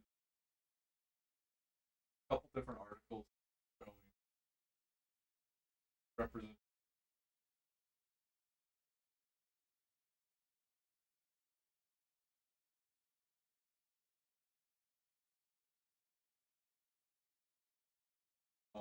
This ties in having reports. Why am I not getting your mic? Because I've been muted for I don't know how long. Like since you got up? Is that when you muted? Probably. Okay, that's all right. I mean, we were kind of taking a break. Jacqueline, test yours real quick. Hello, hello. Oh, I'm glad I caught that. We would have kept doing that forever. Okay, well, I'm still holding my bladder, but I'm good. All right, so we're back. You're back. So we've got the Peruvian Air Force, we've got the United States Air Force, and we've got the United States Space Force, the National Guard. Everything's partnering up there. They're gonna crack down on drug smuggling. Well. This is specifically in Peru? This is specifically all of these, right? in Peru. Yeah, all three of these articles are kind of just showing credence to. We've got United States Air Force operatives over in Peru right now doing something. Supposedly they are helping crack down on smuggling planes. You know that is. Cool. We've got a village in Peru, however, that has been reporting some pretty horrifying things. The villagers have been reporting that they are being accosted by extremely tall, 7-foot tall, hooded figures that are slashing their throats and stealing their faces. Now look, I know, you're looking at me like I'm a Weekly World News commentator right now when I say stealing their faces. This is some wild stuff. So, We've got an article from the Sun right here. 7-foot armored aliens. Large heads and yellowed eyes. Large heads and yellow eyes. Holy cow. So we've got one girl right here that was reported to have been attacked by them. They slashed at her. Are they covering her face for her privacy, or is it literally just like her face has been demolished? So I imagine it's for her privacy. Huh. Teenage girl was reportedly attacked by one of the strange beings. Now, they gave enough credence that they brought out soldiers to investigate the appearances. That doesn't sound to me like there's nothing going. Don't just throw the army at something like that. No, that's a little strange. Now, I don't have the video. It's not something I'll be able to show on here, unfortunately. This is something you're going to have to check the episode archives for. It is a bit too graphic to show on the platforms that we've got tonight. However, there is a video showing a gentleman being pulled out of the ocean at low wake, and his entire face is missing. Like completely cleaved off. Wait, you said at low wake? Yeah, you can see like it looks like it's low tide. Like it's low tide. It's just a little graphic. You said, guy, this is a corpse they're fishing this out? is absolutely a corpse. This is a dead body that is being carried out of the water. Rigor mortis has already set in. The guy's stiff, and they're carrying him out of the water onto land. And you can see that the entirety of his face has been like cleanly removed, a la cattle mutilation. Ooh. Yeah, there's no blood in the video. It's just clean bone and then skin gone off of face. It's very interesting. And they're going into human abductions, I've got some stuff that I think we can dive into on a later episode. I've got some pretty disturbing pictures that show what look to be cattle mutilation victim humans. They have wounds that their autopsies weren't able to describe as anything except for basically laser weapons inflicting the wounds. And their autopsies also described that their muscles were like sucked out of their body through like holes like an inch or less in diameter on various points of their body. They had their internal organs and muscles like removed cleanly. So there's some interesting stuff in terms of human mutilation cases that this kind of ties into. Now, there was investigation done into this case by the Peruvian government, and the investigator that was assigned to the case, and I've got an article showing this as well, and this is one of, frankly, and I need everyone to prepare themselves, one of the most ridiculous things I've ever heard in my life, okay? The investigator came out. Do I have this article pulled up? I believe it's one of the links that I have for Let me see if I can find it. Is it in this Predator one? Oh, why am I don't believe it's in the Predator one. I think it is in... Sorry, I'm messing stuff up.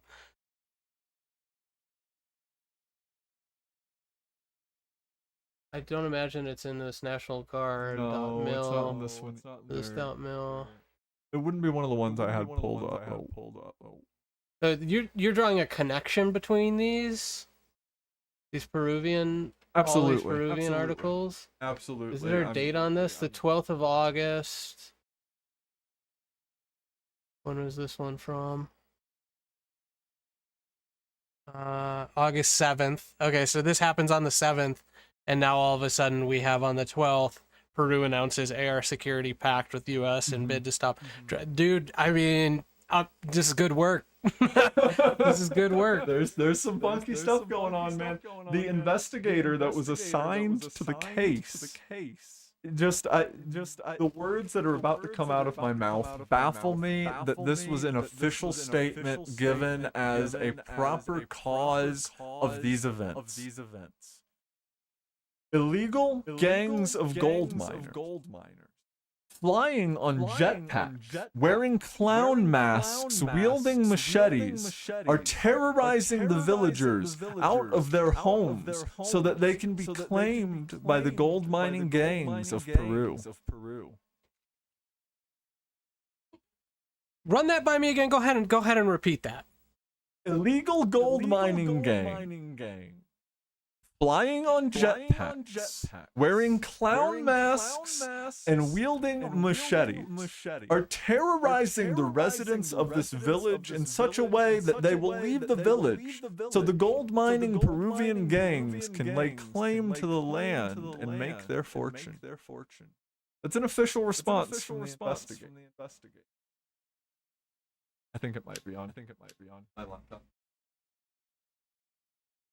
Oh, your laptop died? Oh, that's all right. The article, that's all right. Possibly. I mean, I could try to find it, but I didn't have it prepared. Like so I said, I take your word for it. Any articles that we don't have that we're talking about, they are going to be in the episode archive. Make sure to stop into darkdial.com afterwards to check out the post-episode content, get all those files, and be able to see the stuff that we're talking about that we weren't able to show you due to restrictions on censorship. Yeah. Except for you folks on Rumble, we love you. Your cam's about to die. Well, that's about the most absurd it could possibly be.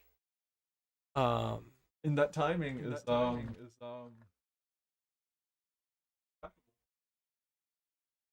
well, Government got that involved was that one that we watched. make sure you're speaking into the mic.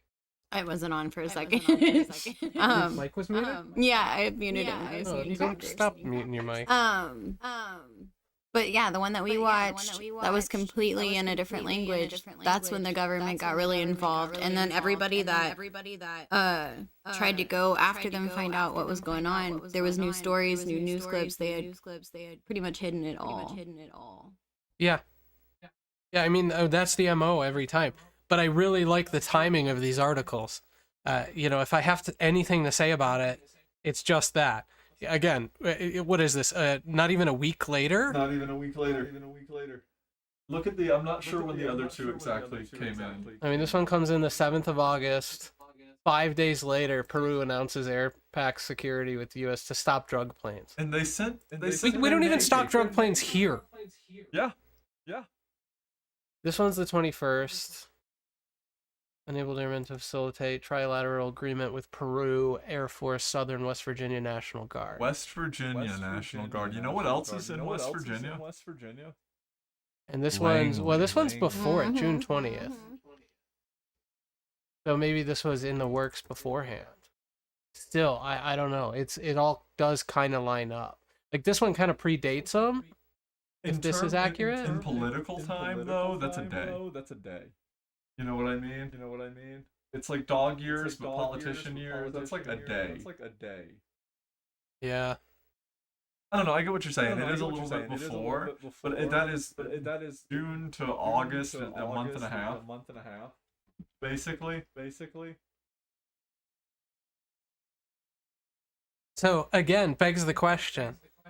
Are we talking about extraterrestrials or interdimensional beings, or is this just some sort of strange military nonsense that's occurring? Do we trust They've released the super official soldiers. story? I never trust the official story. Clowns. Jetpack Clowns is the name of my new indie pop punk band, by the way. Check us out next Friday at the Tabernacle in Atlanta, Georgia. I don't have a band. I'm not gonna be at the Tabernacle. Don't show up for me. You should show up. It's a good venue, honestly. I've been there a few times, but I was just trying to see if I could find anything about that. I don't know. Wherever we have the article again, we'll put it on darkdial.com. I do have reference. Yeah, that's all right. Might be That's all right. We were a little unprepared. That's okay.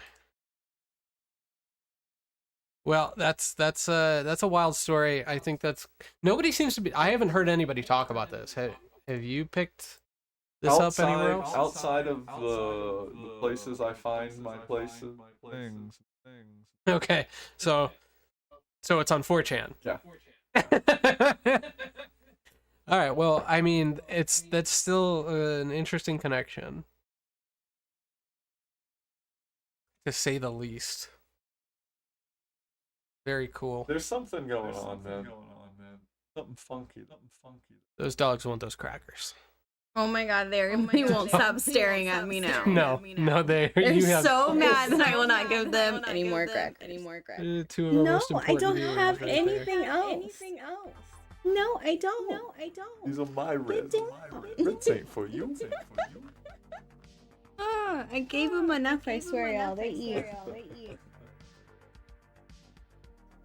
The only other thing I can think of for tonight is this movie that we watched the other night. That was not the movie I watched when I was a child. Delay on delay. Yeah. Gavin lied to me. He's like, no, we're gonna play it. And as soon as we play it, you'll remember it. No, it was the wrong movie.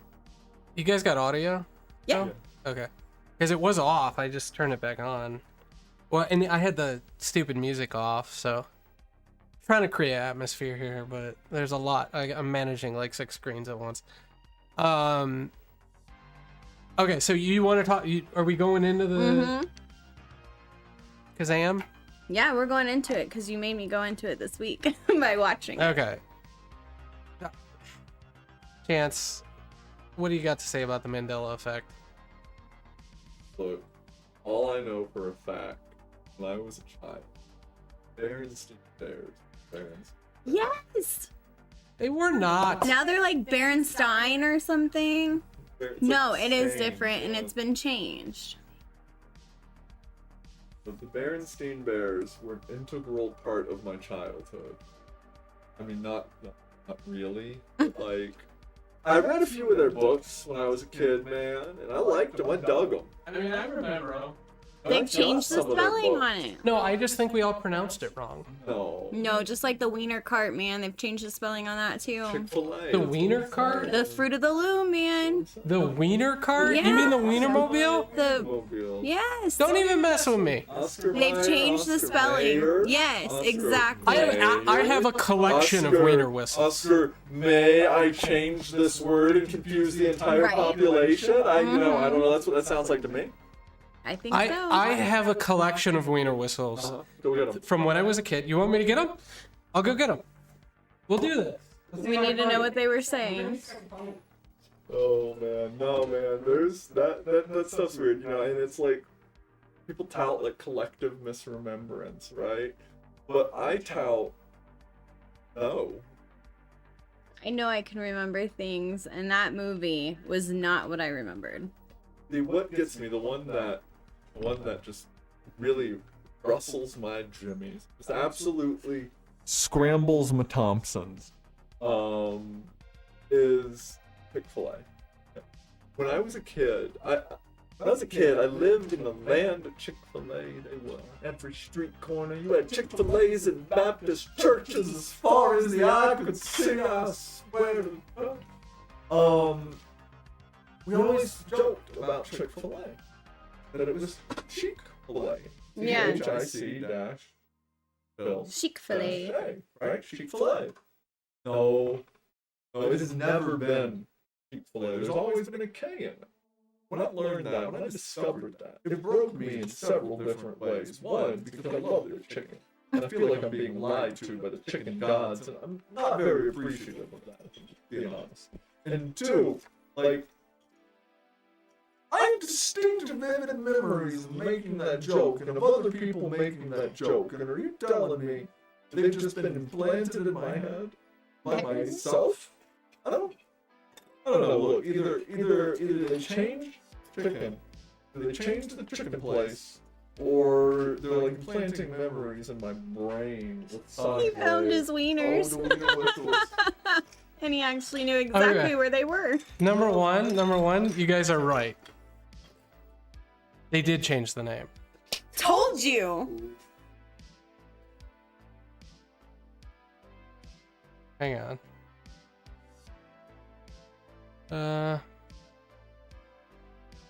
There we go. They changed the name. It used to be Big and Juicy. Oh, psh.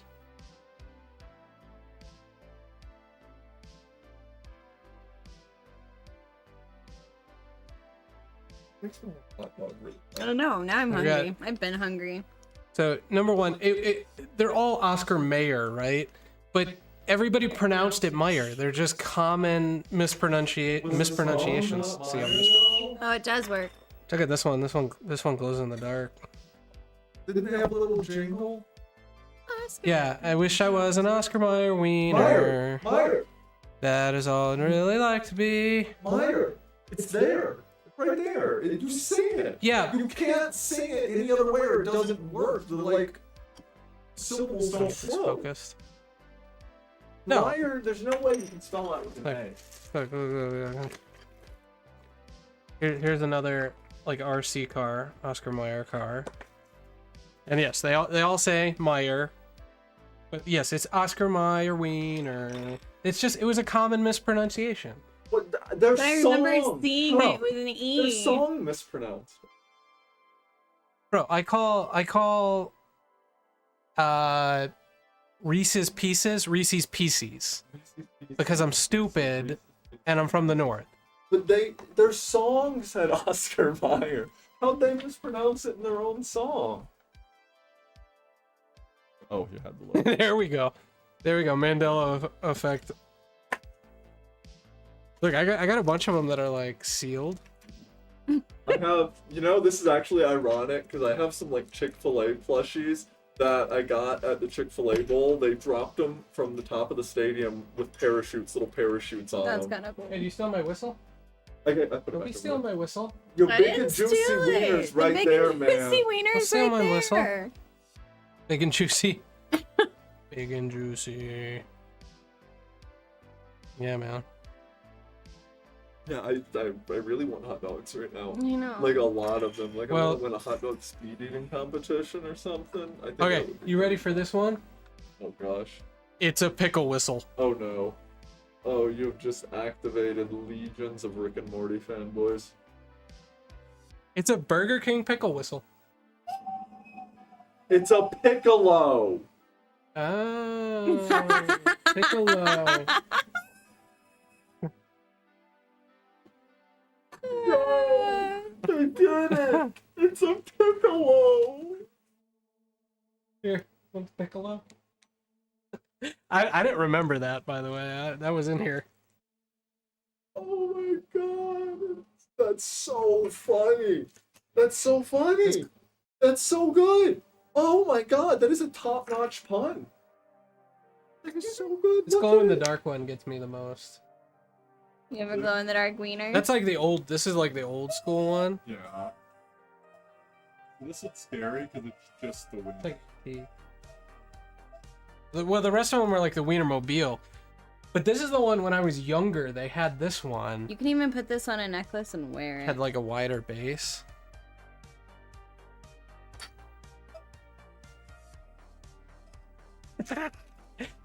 Man, that's my jam. Right? Okay. Oh, that looks like Vagabond. Oh, here, don't I forget had- this piccolo. The piccolo! For real, at some point I had a Oscar Mayer Wienermobile, like a plush one like that was like this big. This is like, for the bed. That's It's like a body pillow, We're Oscar not- Mayer Wiener. Putting that on our bed. I like that. That's fun, man. I have Here- a giant gorilla. My uncle got it for me when I was a kid. It was like taller than me until I was like 8 years old. Things like this tall off the ground. It's insane. Bro, that's my favorite, like... that's what I miss about being at, like, Dave & Buster's today, or any of those, like, entertainment centers. The biggest ticket item used to always be the big, giant, like, purple gorilla. Like... Alright, we gotta do a demonstration here. So I'm gonna switch the camera view.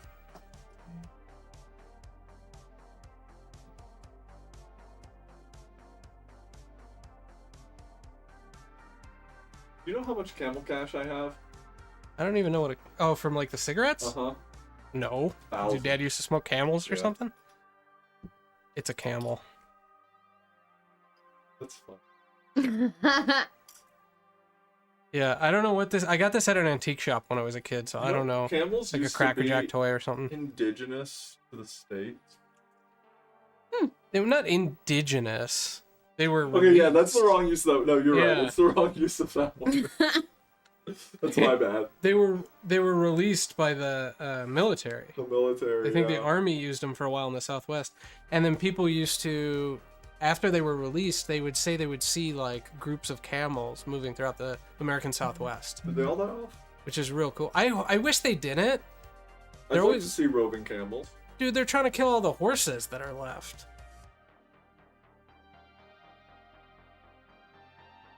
There's a name on this. I cannot make it out though. I don't have any more. Anyway.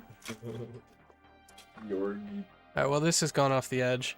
The point was, we're talking about Shazam, which I might as well find like some Shazam imagery here. You want to explain this Mandela effect while I do this? Sinbad. You know him. You love him. Famed 90s icon. Children's hero the world round. Probably done something for Make-A-Wish Foundation at one point or another. I'm not sure, but he's just that kind of guy, right? It was like a clean comic back in the 90s. Well, see, there was once a movie where Sinbad played a genie. Shazam. And that movie has been lost to our memories. Something we can't find, but we know it happened. It did. I have the distinct memory it was not this movie, not even the same kid that plays in this movie, who ends up going on to play in Veronica Mars as the bad guy, by the way. Yeah. I didn't realize it was the same kid. He's not a kid anymore, he's a grown-up. Oh. But, that makes sense. Yes. It's been a while.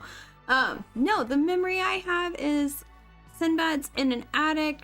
He has 2 kids with him. They're brother and sister. Something's happened to the parents.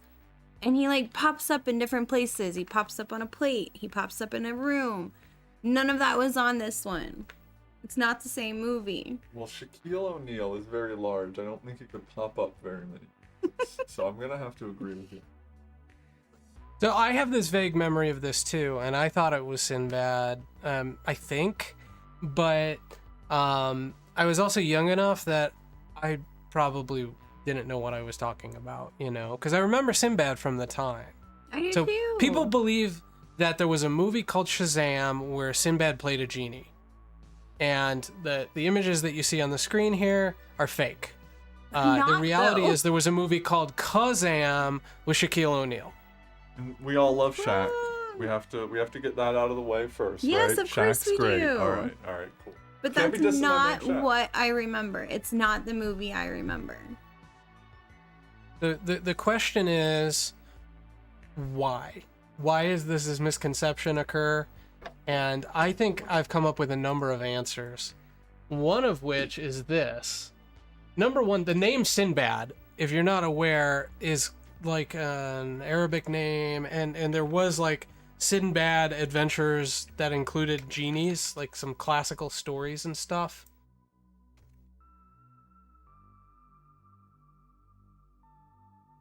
You know, here you go. Some Sinbad adventures, you know.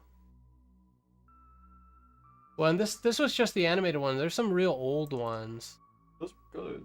Movie old. And those remind me a lot of Prince of Persia. They like took a lot of that styling.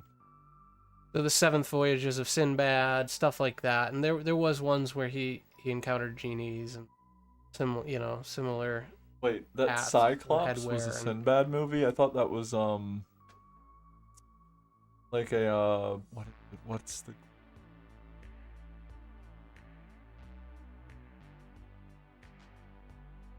I don't know. Well, my brain wants to say the Harlem Globetrotters, but it's not the Harlem Globetrotters. Globetrotters? What?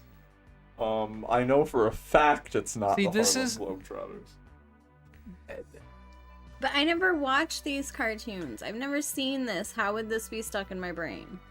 I have a firm belief that eyewitness testimony is like the worst testimony. What was it that we saw recently? It was about a car. The person took off in a car, and some people said it was silver, some people said it was white. There was another one about a guy had taken off in a certain shirt. Some people said the shirt was white, some people said the shirt was blue, a light blue color. So I mean, I get it, people's memories can be wrong, but why is it stuck in my head a certain way? And even after watching this movie, it's still not the same. It's No, a Well, we completely watched different movie. Kazam. You know, as someone who vividly remembers Australia or New Zealand being a few hundred miles north of where it currently is, you know, I'm inclined to agree that Chance, I've driven with you. You can't tell which way north is. that's okay. I've seen a map. I don't know, man. Okay, so I'm skeptical of this whole thing. So my first argument is Sinbad has this connection of adventures and genies and this like Arabic like archetypal connection. My second argument is Sinbad the comic hosted a movie marathon in a genie costume a few years before the Kazam movie came out. And I want to say he actually did host, here you go, Sinbad and the Eye of the Tiger from 1977 on the movie. We had TV in 1977. I thought we were still flipping picture books. Thought one of these had a clip. Here's the clip. On TNT, man. Everybody cool hosted something on TNT. Every Sinbad movie has the same context. There's a woman to be saved, which is the main thing in life that I've taken from, you know, watching his movies. There's a woman that you got to save. He was wearing and that's the a key. I hair think thing that's just what America's like missing that. now. That's why relationships are hurt. I was trying to talk to Oprah about getting on her show. We need to save women. If we could put women like on an island with a cyclops and we can go save her, there'd probably be more love in the world. You know There's just how no cyclops sometimes, left, and that's like, what's theories killing come relationships out in that America. Famous people get replaced by body doubles like Avril Lavigne. Yeah. I think Sinbad and T.I. might be the same person. Okay. We're not on that theory yet, okay? One thing at a time. Hillary Clinton's So, a robot. Here's this connection. Argument number 2, he hosted some Sinbad movies. Now, if you look at Shazam, there's a movie that came out the same year with Sinbad in it, called, I think, The First Kid. But I remember that Are we movie gonna do it? distinctly too. Are we gonna do it? Yeah, Alright, I'm like gonna do I've it. already played The First Kid. I know what that movie is. So here is the cassette, just to prove it. So I had a theory. My theory was that I bet you there's a trailer for Sinbad's movie The First Kid on this tape. So we watched this movie, and guess what we found? That New Zealand has shifted southward How by did you 300 know? miles. Good at these things.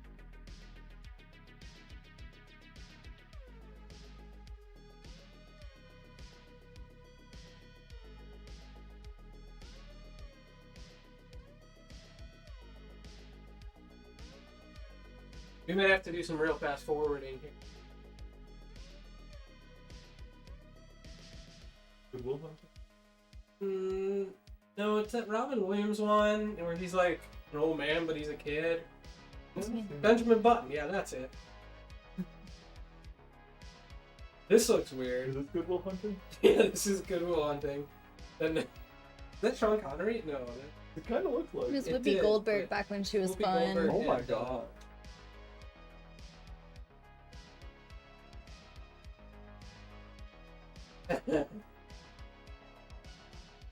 Welcome to Dark Dial, where we watch old VHS tapes fast forward. It's a Disney movie. Bam! No, sir, I got a couple. Now, he's facing his most dangerous assignment, protecting himself from the president's son. Can't probably know a powerful kid in the universe. He's just a kid. How bad can it be? There it is, right? Oh, you like snakes. But I remember this movie. I know, I have not seen Kazam, I have not seen Shazam, I have not seen this. Unfortunately, my comments to this are limited to speculation alone. Well, I would have been like 10. We would have been like 10 when this came out. You would have been even younger, like 2. When was this? 97, 98? I think 98. It's on the box. In 97, I was like, it just turned 8.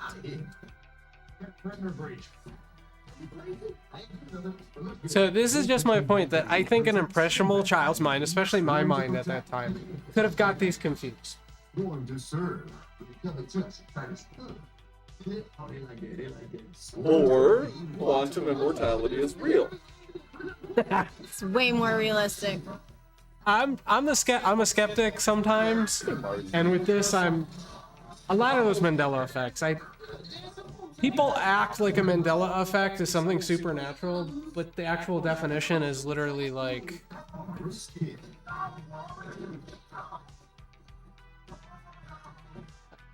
So just to prove it, I'll fast forward.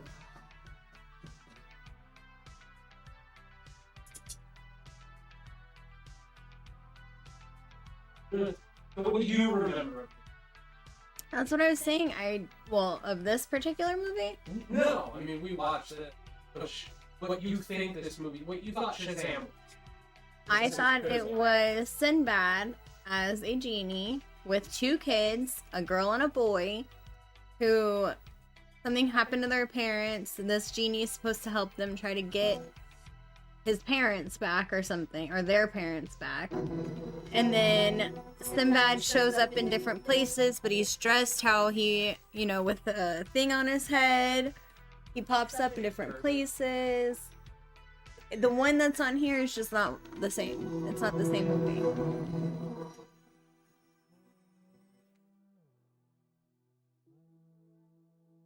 Just again, so there's no trickery here. There's an old blockbuster copy. Has not been edited. It's probably way out of focus. Yeah, you're gonna here focus. I don't know if you'll be. Yeah.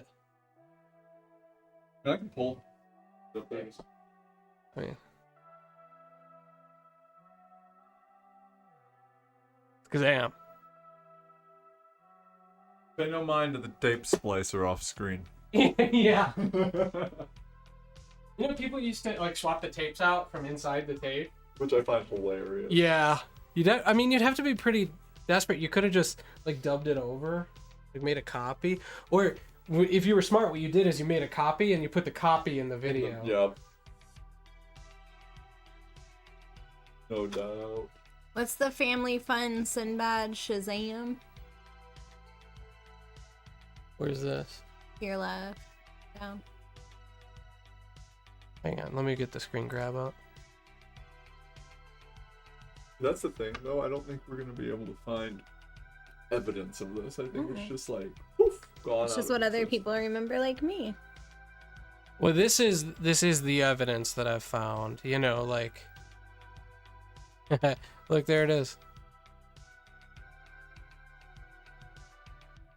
Well, and there is a boy and a girl in this, which that's what everybody says they remember. But I don't trust that because you'd seen the parody before you started to say I remember. Yeah, but boy and those a girl. kids didn't even look like the same kids that I remember. And that looks like Jonathan Taylor Thomas or somebody. It does. I think it is. Yeah. I don't remember him being in the movie either. So.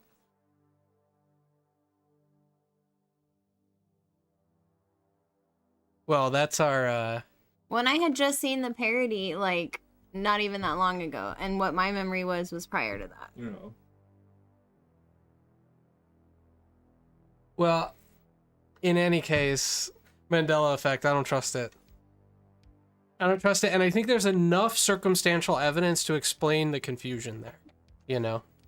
You're wrong. You may not trust it, but what do you think? Yeah. I mean, let us know. Throw it in a comment, or better yet, go to darkdial.com. Talk to us on the forum. We're going to have a Discord up in a little bit here, too, if you really want to do that. We got all the Hit us up on Twitter, Instagram, darkdial or darkdial.tv. Facebook. Rumble, please hit us up on Rumble. I love Rumble, and I'm trying to prove that Rumble's worthwhile for us, so.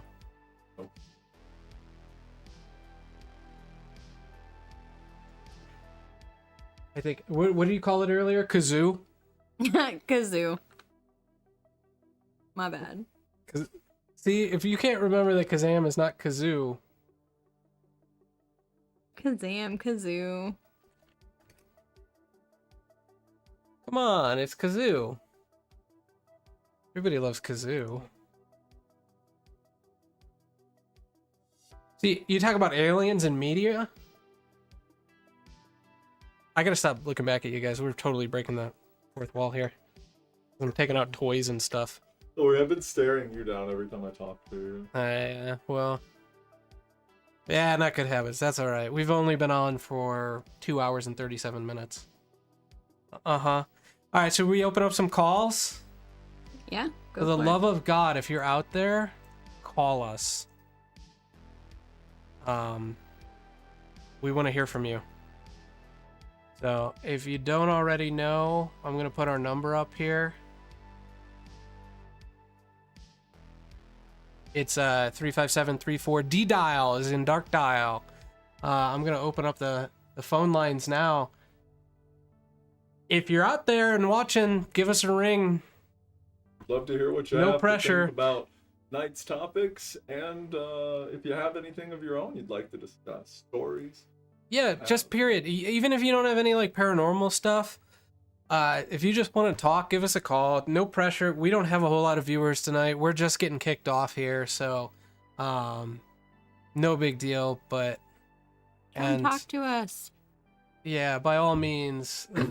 Phone lines are open now. Hopefully we have the right setup so that we'll be able to hear each other. We tested this before and it worked all right. What does Marley want there? More crackers.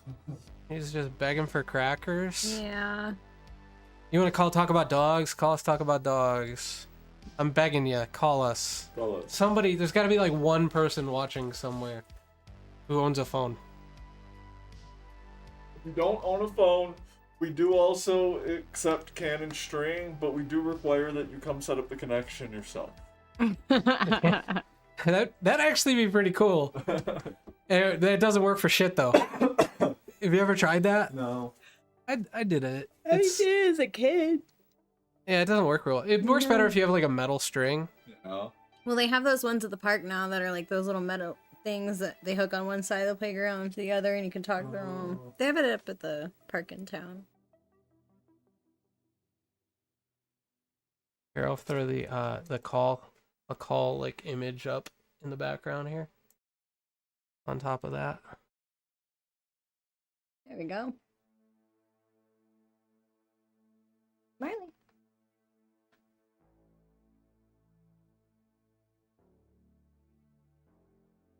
Don't text us, I can't read. Well, I mean, you can talk to us in chat by all means. Yeah, but that's not texting. This guy gets it though. This guy? Yeah, he's calling. Now he's having trouble getting to us. I think he doesn't really know the number. No, it's because he's in the past. He's like he would have to have a time traveling phone, but that would be immensely useful. Time traveling phone. Have you ever watched Steins Gate? I have not watched Steins Gate, but I've always said that the first time machine will be transferring information. It'll be like a couple of bits and bytes, enough to send over a date or. Something we know that breaks the second again.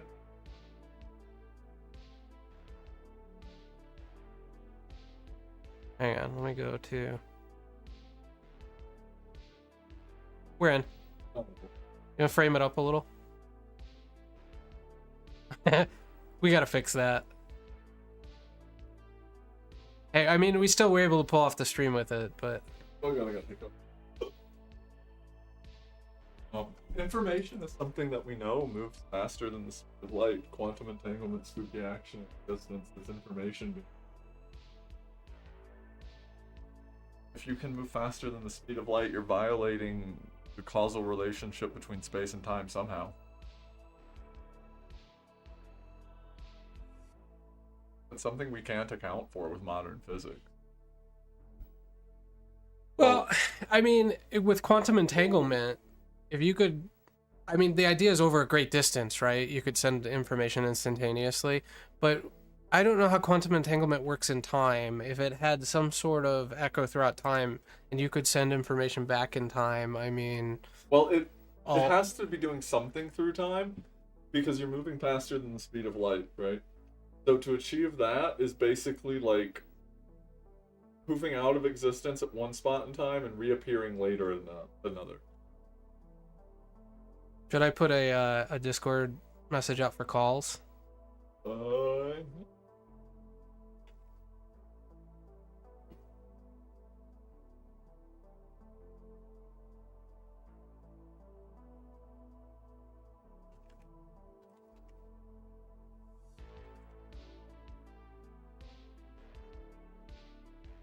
Leanne says your camel toy is very cool.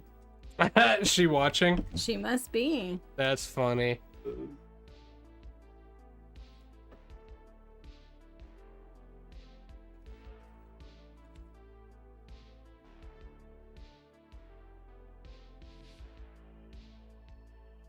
said to make sure I tell you that she liked that. Did I put it at like add everyone in Smooth Brain or something? Do an ad. Do ad here. There we go. Maybe Jay will call us or something.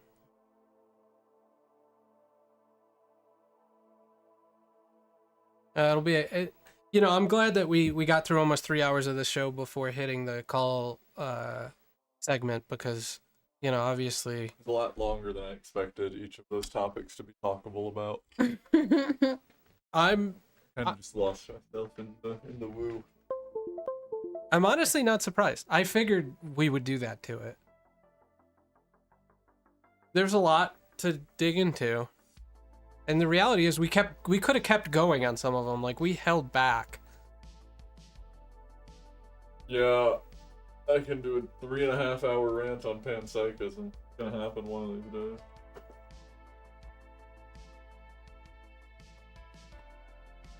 I'd love to do a rant on panpsychism. Number one, the word panpsychism I feel is like kind of charged. Yeah, I feel like anything in that realm is, honestly, anything dealing with consciousness in and of itself is charged. I think it's written off as suicide. But it alone is an ism, because it is an ism, so it's like kind of this ideology. It's kind of hard to dig into that. Oh, look at Marley. He wants the cracker crumb. Marley wants cracker. How jealous is George right now? Oh, so jealous. Look at him. He just... Call for Marley's sake. He needs the attention. If he doesn't get constant, unvalidated attention, he would die. Oh, you want to get that piece? Oh, okay. So sorry. Well, George is gonna die. It's okay, George. You already got cracker. Yeah, but he's not getting all the love and attention.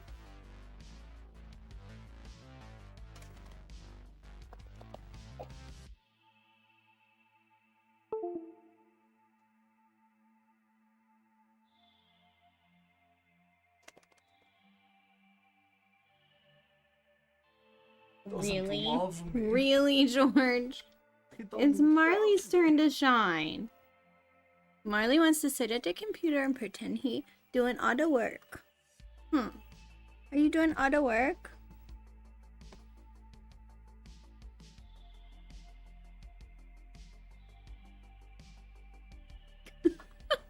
I like the way he put his hands up on the table. He says, I'm a person. Mm-hmm. I'm a person man. Hello. Hello, Dark Dial. I'm here and I'm your host.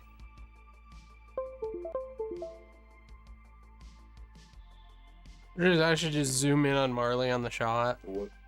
It's all for his sake. Look how sad Call he Marley. looks. Call Marley now. Your For just therapy. the price of one phone call, Right. you can save this starving dog. Not food he's starving from, it's attention. It's attention. We had a couple of viewers on Rumble and they kind of like, seems like they went away. Well, what are we going to cover next show? We've got a couple things already. Any ideas? Whatever our brains put together. Well, we held back on some of that stuff. You know, I closed out some of the tabs we were going to go over. So there's definitely more we can do. Oh, yeah. I think we follow up on the UAP thing a little bit, the hearings. Like I said, I've got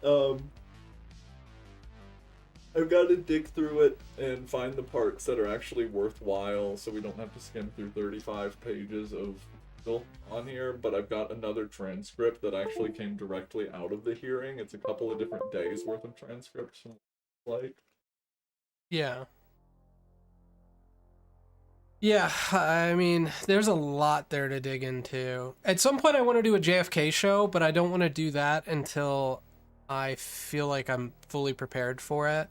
Because I don't want to just throw random knowledge out there. Like, I want to be able to really lay that out. And maybe that's something that's a format outside of this show.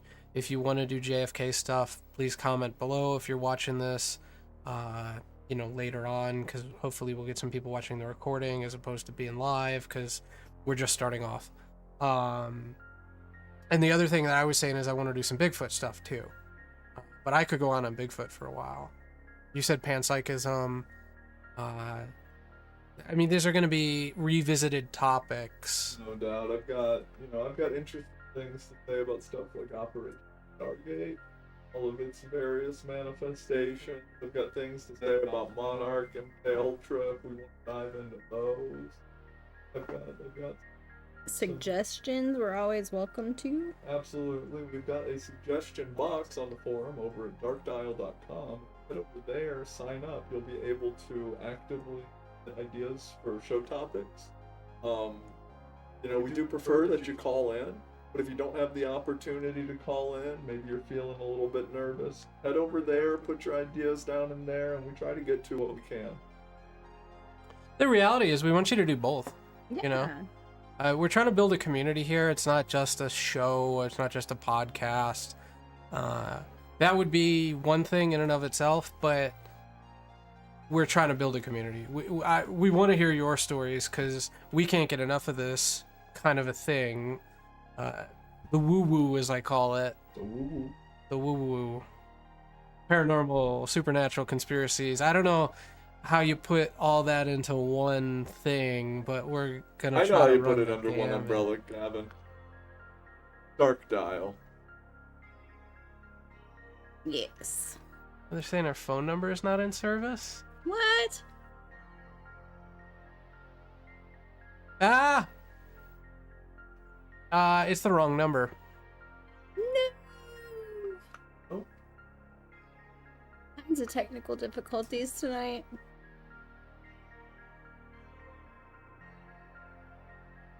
Look at the chat, Chance. I see. Hello. We hear you loud and clear over here. Well, I mean, we don't hear you, we see you. See you loud and clear over here. Wow, I messed that one up. I put that on all our graphics. That sucks. No, I'm gonna you have to redo all of that. 3-4 dial behind us. I but did that. then Whatever across happened the there was me, screen bro. says No, 3-2. it's supposed to be 323. And I put that on all our graphics. Oh, no, don't worry. You dialed the incorrect number. We did not provide you with the proper number. Oops. You're gonna go ahead and make sure that you guys have that proper number now. It's been Yeah, updated that's my both bad. On the screen and on the updated on the screen and in the chat. So if you want, I'm gonna have to update it on some graphics. I was sure that's what it was. And I was 1 digit off. one of the classic blunders. I worked so hard on those graphics. That's alright. I got all the files. You got all those PSD files. No, I've got like the GIMP files for them. Thank you. We appreciate it. Yeah. That's totally my bad. Why? I was sure it was 343. It's 323.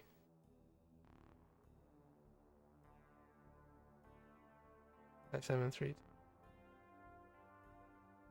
Yeah. You stinky boy. He needs a bath. Yeah, he does. He's a stinky dog. He smells like everything Well, outside. he got the unlucky pedigree of being white fur. Yeah, I so know. You get to see how When he dirty just is. collects like a moth. Yeah. George doesn't really get as bad. His hair's so different. Yeah. Yeah. Oh my god, he's so mad. I don't even know if Georgie has hair or if that's just like, I don't know. Mm-hmm. It's lots of. He's a monster. Yes, he is. You ready to go on the floor, Marty? Here you go. No. Oh. Trying to It's give you. okay. Oh. It's okay. Man, I like double checked that phone number. I must have wrote it down wrong, like out of the gate for me to. That is unfortunate. Yeah, that trickled down into everything. That's how it be. Yeah, sorry. Well, hello, Sorry to George. everybody. Hello, Georgie Poo. You My cannot step laptop on is Marty. having You're being troubles. rude. You're being rude. This sounds wrong too. Did your camera die? No. Oh no. I hear something in my ear. You guys got it in your ears? Yeah. Call from Marty. To accept, press 1. To send a voicemail, press 2. All right, Marty. Thank you for calling Dark Dial. Hey. How you doing tonight? I'm doing well. How are you? You know, we are doing phenomenal. That's great to hear. So, what did you call in to talk about?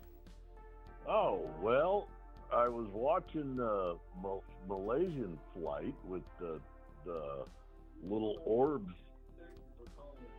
running around. And I thought that was pretty interesting. Is that the lost Malaysian flight?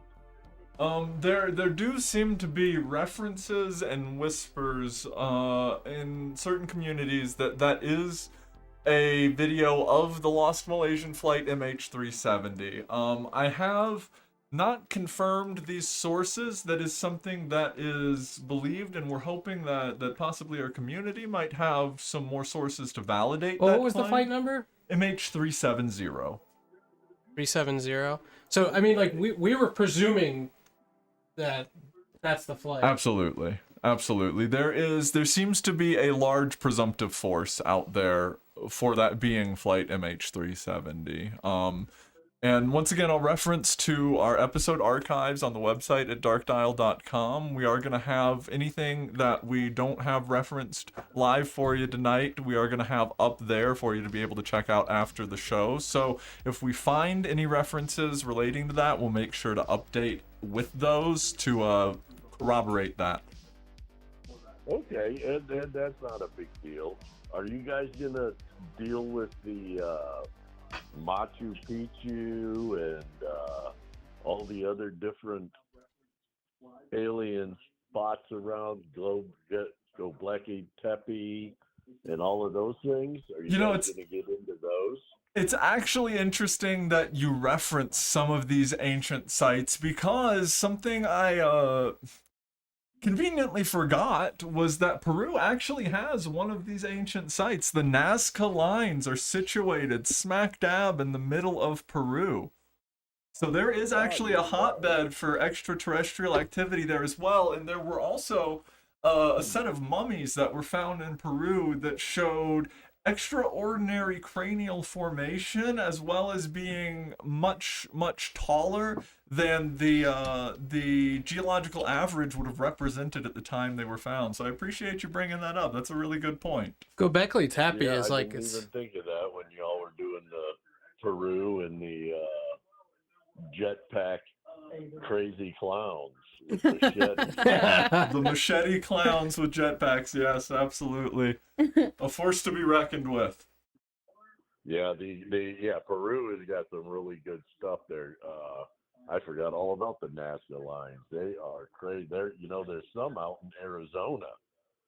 Really? Interesting. Yes, there are. There are here in Arizona. I'm trying to remember what they were. I will have to look that up real quick. But anyhow, I'm not even going to worry about that. No, I just wondering if you guys were going to get into any of that stuff, or if we just talk about that whenever. Oh, I mean, yeah, if Gobekli Tepe as a reference, I mean, feel free when you call in to talk about whatever. We're not necessarily putting a limit on topics for being a show topic or anything. So we're gonna have to look into the Arizona lions. 100%. I don't know about that, but that's a good tip. Actually, I can tell you what it is.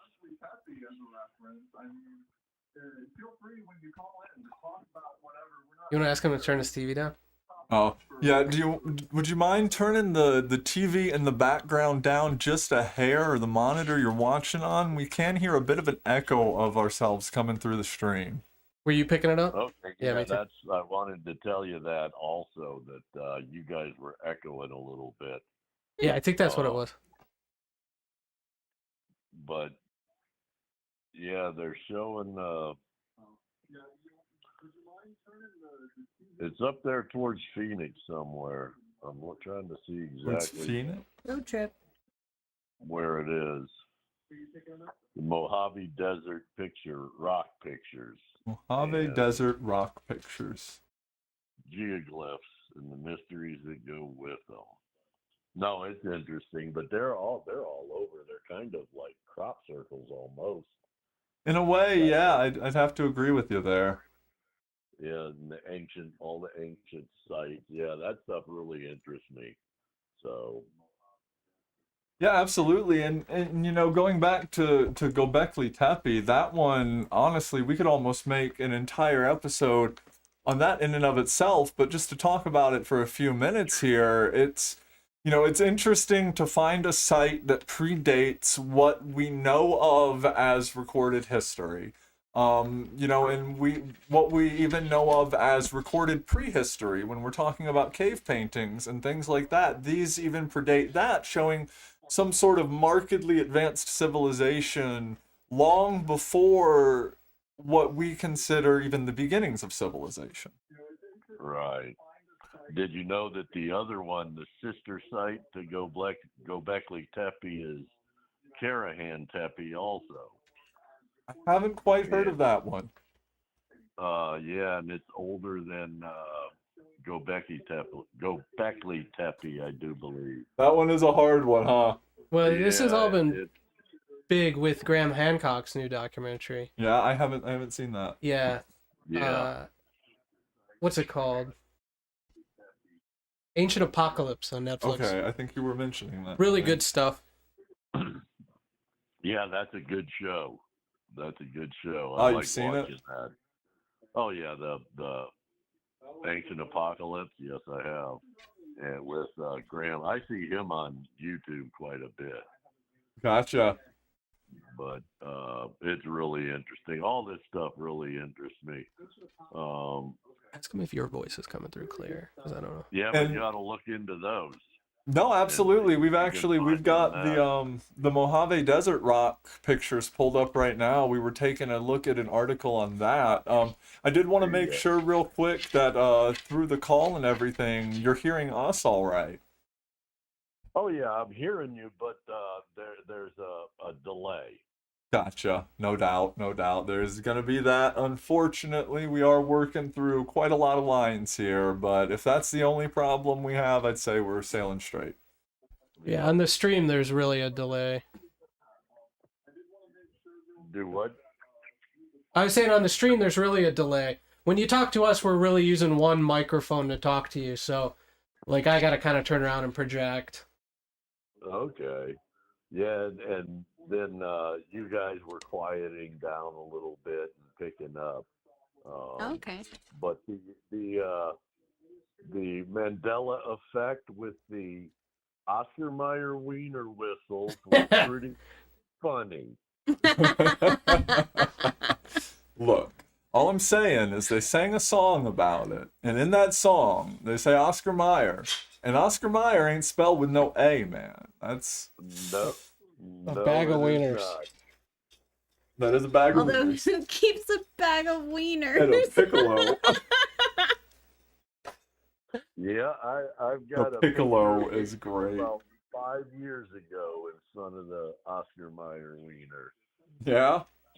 Yeah, You know- it just happened to be in a grocery store parking lot in place I lived, and ended up getting a picture with it. That is phenomenal. Yeah. A legendary moment right there. I want to Yep, say oh, that's yeah. about the time frame I saw it last. Yeah. Well, it Yeah. was just Yeah. my friend took a picture of it with her and her daughter in Kentucky the other day. So Okay, moves so we've all around. seen it. Oh yeah, I've seen it. Okay. I don't know if I've seen it.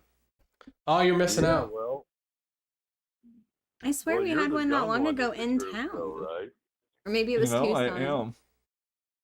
So that could be the problem there. All right, Grandma. I've seen the Mystery Machine. Oh yeah, the Mystery Machine.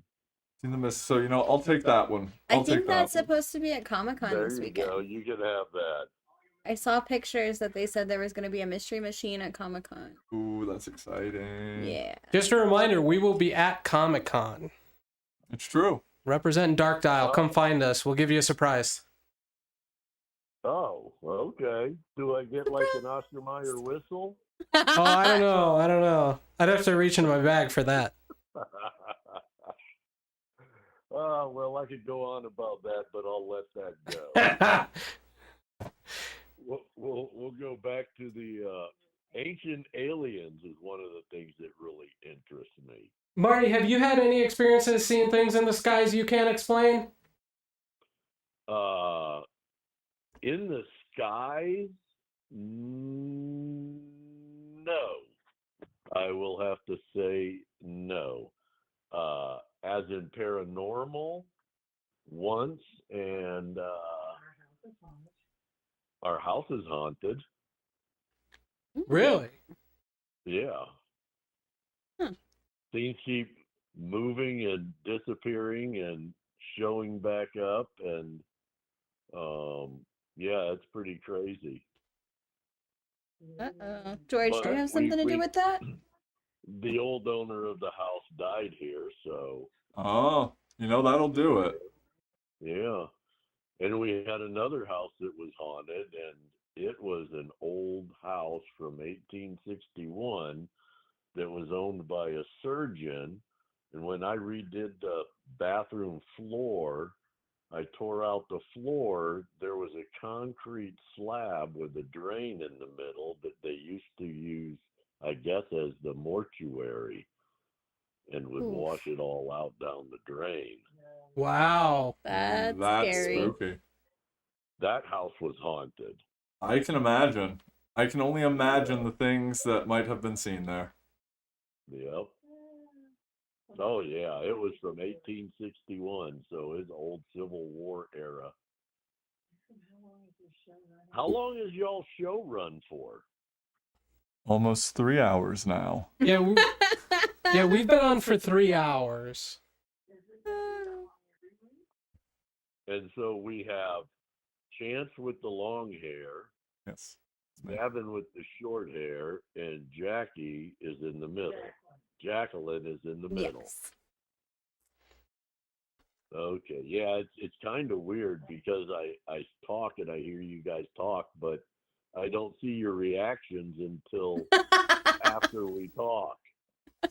They're late. I got very confused. She said, "You in the middle?" And I was like, Well, Yeah. And then I remembered. Yeah. Oh, because he's over here. I was so confused. Yeah, Gavin's up on the monitor. Yep. Dude. Yep. He lives in that TV. Yeah, this is my home. Oh my gosh. Somebody's got to live in the George. TV. He will not stop.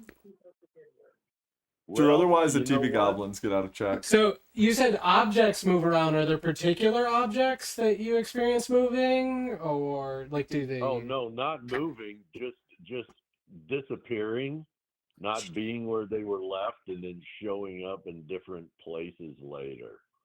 Is there a proclivity for it to be like one particular type of object? No. It's yeah. Just any and everything, huh? Yes, there are definitely. And it usually happens in one area of the house, in one room in particular. But yeah, Need it's a a house pretty like that. interesting phenomenon. But then here's a good one for you. When I was a kid, I lived in upstate New York. And I remember when we lived in a 2-story old house. And I remember waking up in the middle of the night and looking out in the hallway. And I saw what looked like a reaper hanging from the light on the ceiling with something around its neck spinning in a circle. That's, I've had a similar dream to that. Oh, it wasn't a dream? I know yours wasn't a dream. I recognize that. I've had a dream very similar to that, and you just gave me goosebumps for calling it. I'm not going to lie to you. Well, that's a good thing, I guess. Mm-hmm. There was a show called Goosebumps. There was. My favorite. I preferred the book series, I honestly. love the book. The book series You was were good. just something out of the books. Oh, he's a monster. So now with these things that were blazing around this flight, what type of propulsion do you think they're using? I think they're using something beyond our current capabilities for technological use. I think they are bending the literal fabric of space itself around them, essentially. They're compressing and slowing down the space around them, and in doing that they are able to essentially exist in a frictionless universe. They do not move through mediums the same way we would experience it. They kind of just create a bubble of non-existence around them. Is a kind of an analogy, I guess, for how to look at that. Is that how they can change directions so quickly? Instantaneously, because without any kind of medium to resist against them, they should be able to just stop their inertia and redirect it at will, essentially. Now, would they have to wear G-suits? Well, that's interesting. Are they so bodily evolved that they can do that and it doesn't mess with them? Or So, the third I'll pull this up. question to that is, in displacing themselves out of local space in the way that they do, are they even in a medium that would provide G-forces? If there's no medium for the forces to act upon, are they actually happening? I don't know, but you'd think if they're going one way so fast and then they go the other way, Fix that your if camera, they I'll go weren't on. strapped in, they'd hit the other side of the wall of their ship. Well, that's interesting, Marty. I just pulled up something known as the Guy Hotel memo that references Roswell in New Mexico and finding bodies of aliens that were wearing some sort of suits akin to what our fighter pilots wear. Flight suits. Yeah. Yeah, let's see. An investigator for the Air Force stated that 3 so-called flying saucers had been recovered in New Mexico. Now, mind you, this document is actually on FBI.gov. Yeah, is this the Roswell incident? Yeah, presumably this was something sent to the FBI from another FBI agent who investigated the incident. Not that they were directly involved. Right. Let's see here. It's funny. My dad was a fighter pilot, and I never thought to ask him any of this kind of stuff about what he had seen. Yeah, so in this memo, it describes each one was occupied by 3 bodies of human shape, but only 3 feet tall, drenched in metallic cloth of a very fine texture. Each body was bandaged in a manner similar to the blackout suit used by speed flyers and the Test pilots. or in test pilots. Sorry, it's an old document. Yeah. Yeah, no, I see that. Yeah. My dad had to wear the G suits. But yeah, the old Roswell, and we all saw the video of the alien autopsy from Roswell, which was really cool. Just was it true or not? Yeah, I think I have that on VHS. It was an old Fox special. Yeah. Yeah. I want to say Yeah, Jonathan that was Frakes. I don't remember much about it, but I know the footage. I've seen the footage. Yeah, I think Jonathan Frakes hosted the footage on Fox. Yeah, it was pretty interesting. So how late are you guys on till? Pretty much as late as we want to be, as long as we have energy. Oh, okay. Now I'm trapped And in the this is TV. y'all's first show? Yeah, this is our premiere episode. Okay. Well, Yeah. yeah, you guys will work all the bugs out. It's going good so far from what I've seen. Yeah, we've had a couple Appreciate it. bugs, but I guess it's to be expected. Oh, yeah. Well, once you get it down, you'll be fine. Well, I The appreciate show's that. Good. The show is good. We have enjoyed it. We were able to get it up on our big old 65-inch TV. But you ought to let Chance know not to yawn on camera. Can't help it, man. Sometimes the sleepy just gets Yeah, to we're you. on for so long. There was points where we just kind of get up and get a drink and come back. And Oh yeah. it's kind of a loose format. Yes, it is. And I understand that, and that's a good way to have it. So, but yeah, I thought I would call in and talk to you about some of that stuff. And now you know about the Arizona Nashville lines. Well, they aren't Nashville lines, but Yeah, that's very cool. Got that. No doubt, we are going to have to look into that. Yeah. Well, maybe when's your next show? Friday night. Not this Friday. Mind Yeah, you, not tomorrow. Oh, Next Friday night, we're gonna do them on Friday nights, 6:00 Mountain Time. Okay, yeah, well, maybe I'll do some more of my research and watch some more of my shows. And I like watching the Ancient Aliens. They've got some really cool stuff. Yeah, that guy has the craziest hair. Oh, yeah, George Tsoukalos. Georgie Tsoukalos. Yes, he does. Yeah, that guy's hair is crazy. Just lost him. Hang on, we lost your audio here. Oh, you gone? Am I gone? You're still on air. They just lost you in their ears. Okay, but He's still there. You can hear me? I heard a doo-doo-doo and it sounded like the disconnect Okay, noise. can you hear me? Gavin? God, now he can say horrible things about us. Can you hear him? Yes. Okay. Yes. Hello. You're back. Hello, welcome back. Well, I guess welcome back to me. Out there. Just nod if you can hear me. Is there anyone at home? Okay, so you guys can hear me now? Yeah. Fair enough.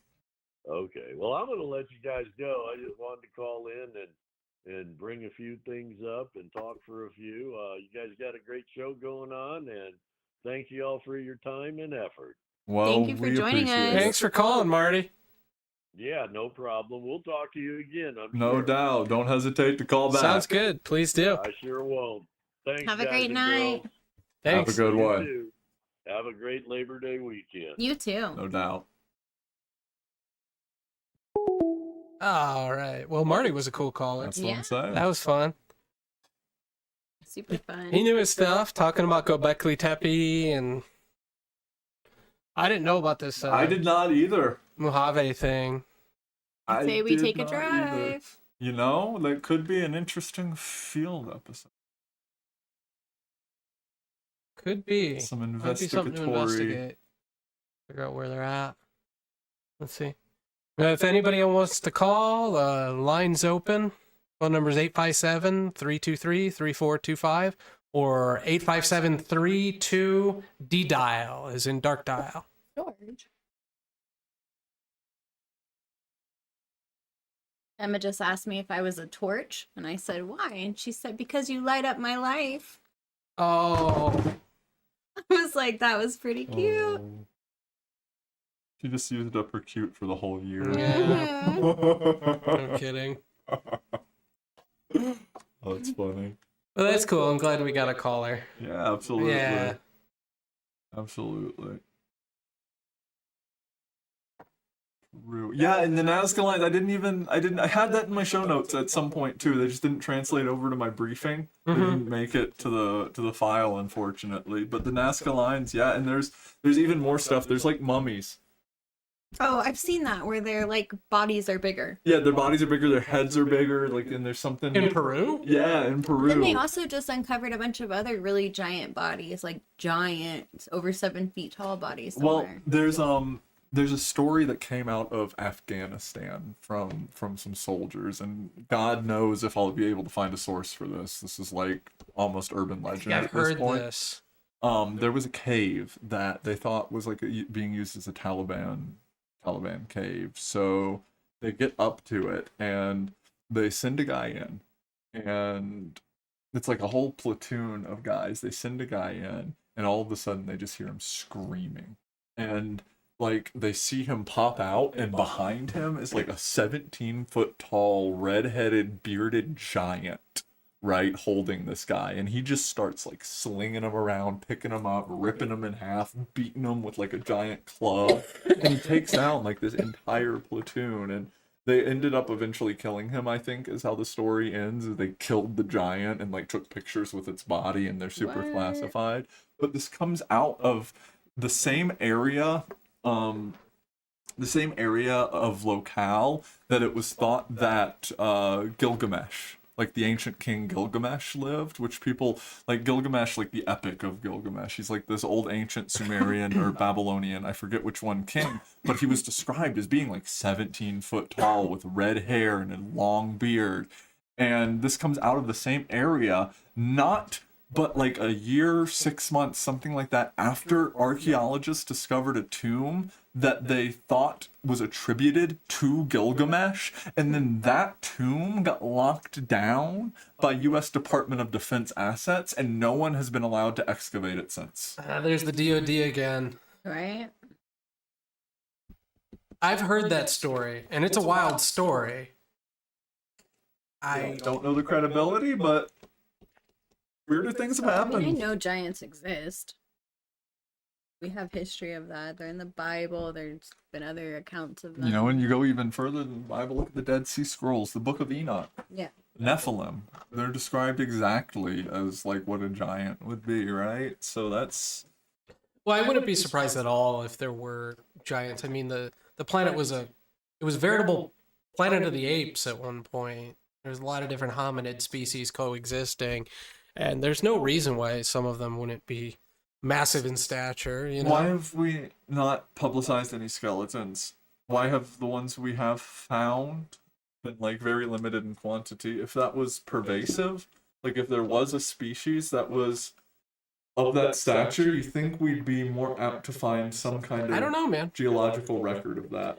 Gigantopithecus blacki is a great example, which is basically a Sasquatch in the fossil record. And we found like one, didn't we? All they found is like molars and part of a jaw.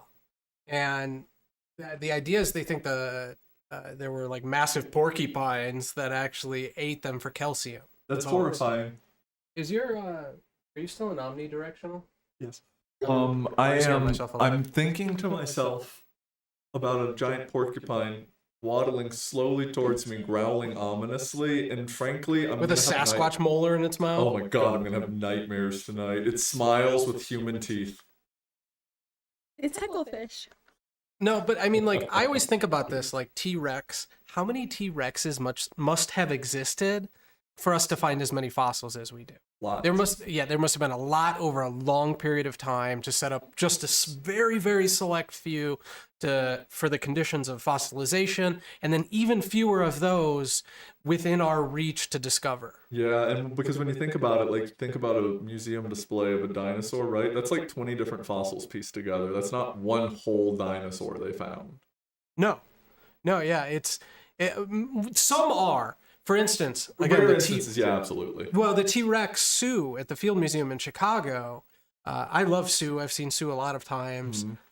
Is the largest T-Rex ever found, and it's the most complete T-Rex ever found, and it's all from one specimen. Interesting. And it kind of tells the story of its life, some of its injuries and stuff like that.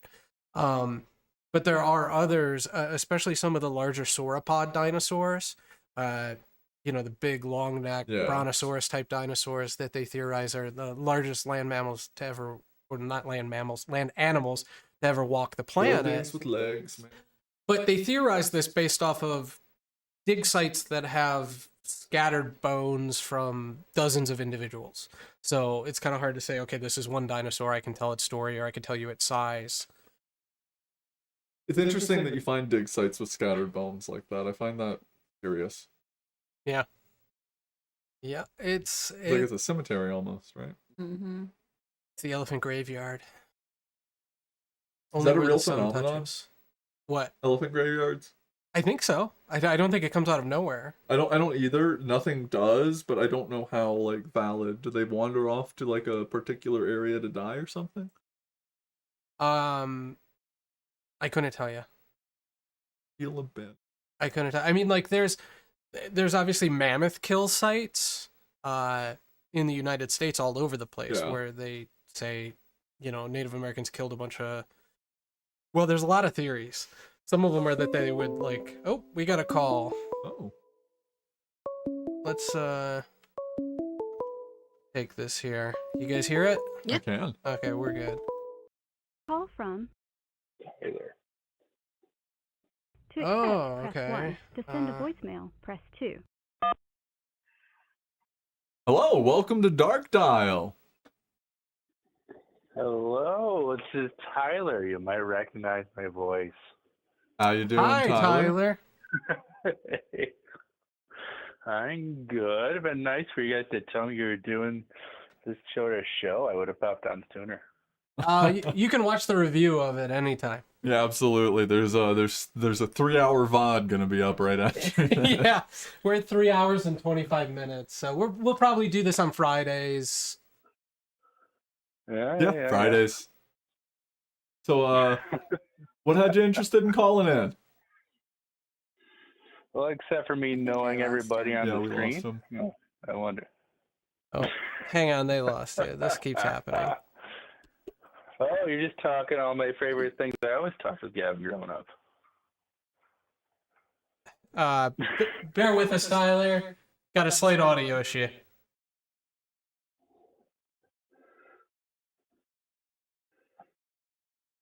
Hello? Oh, there you are. We can hear you loud and clear, my friend. All right. Any particular stories you'd like to share on the stream?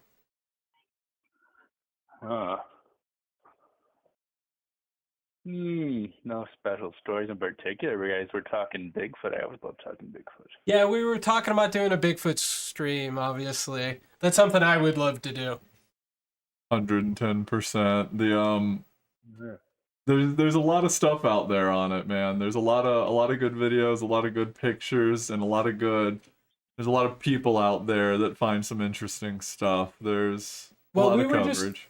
We were just talking about giants. And one of the things I was going to bring up that's often brought up in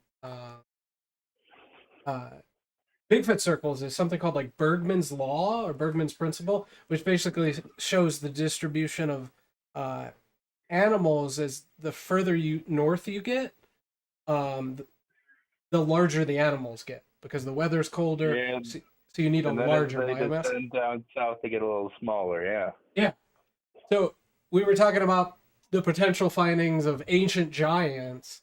If these were giants that lived, in the glacier periods, the Ice Age, there would be no reason for the human species to not show the same distribution, as in ones further north would be bigger.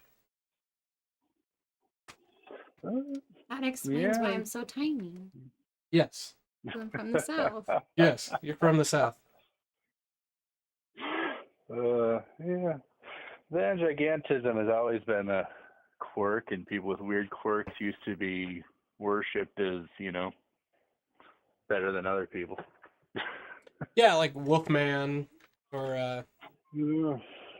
I don't know what you call that, like real life lycanthropy thing. I don't remember what that disorder is called.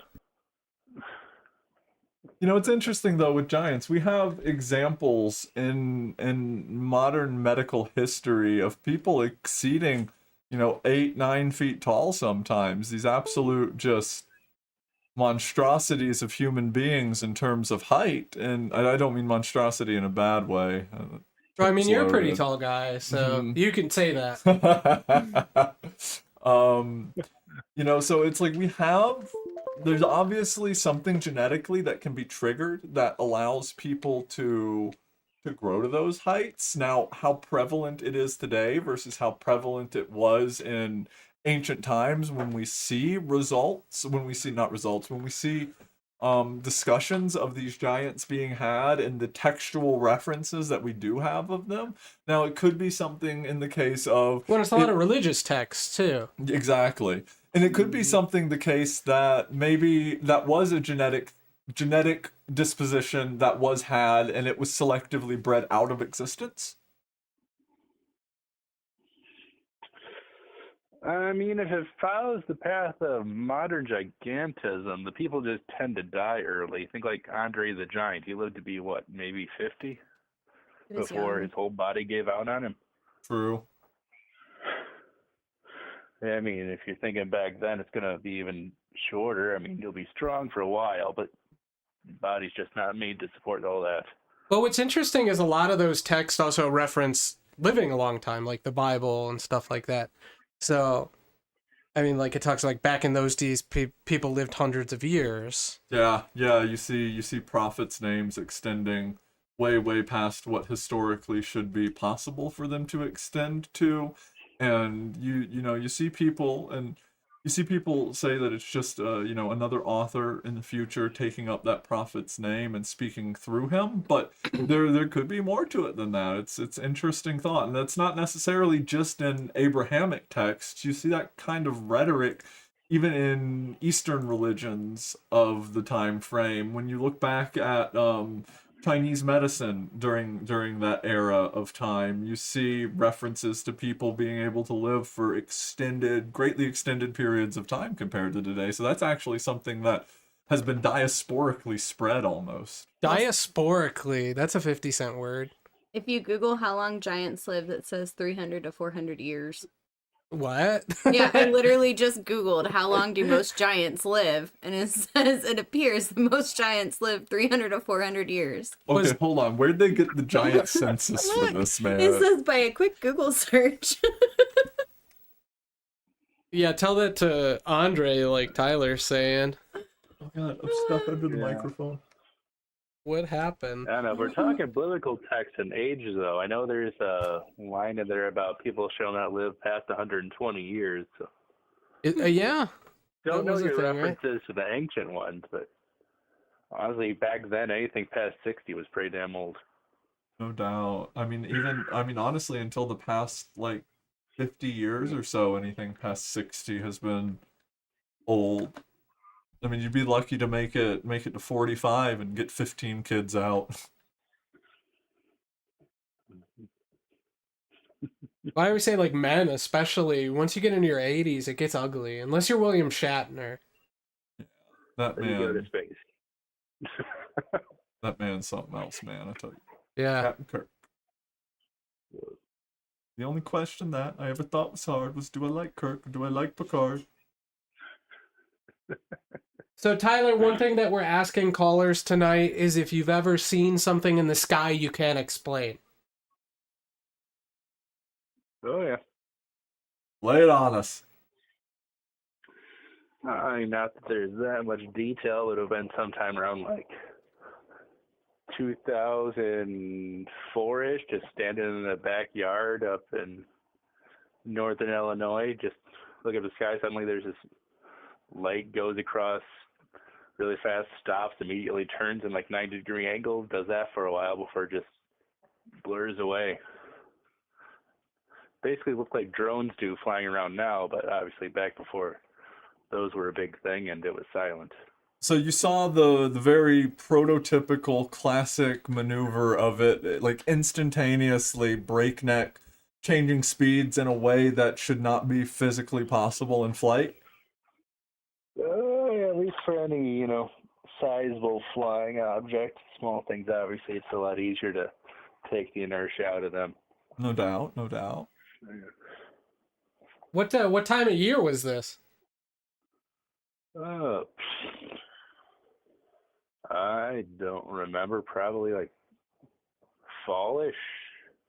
Okay. Well, this I'm is sure like I told you about this years ago, man. probably.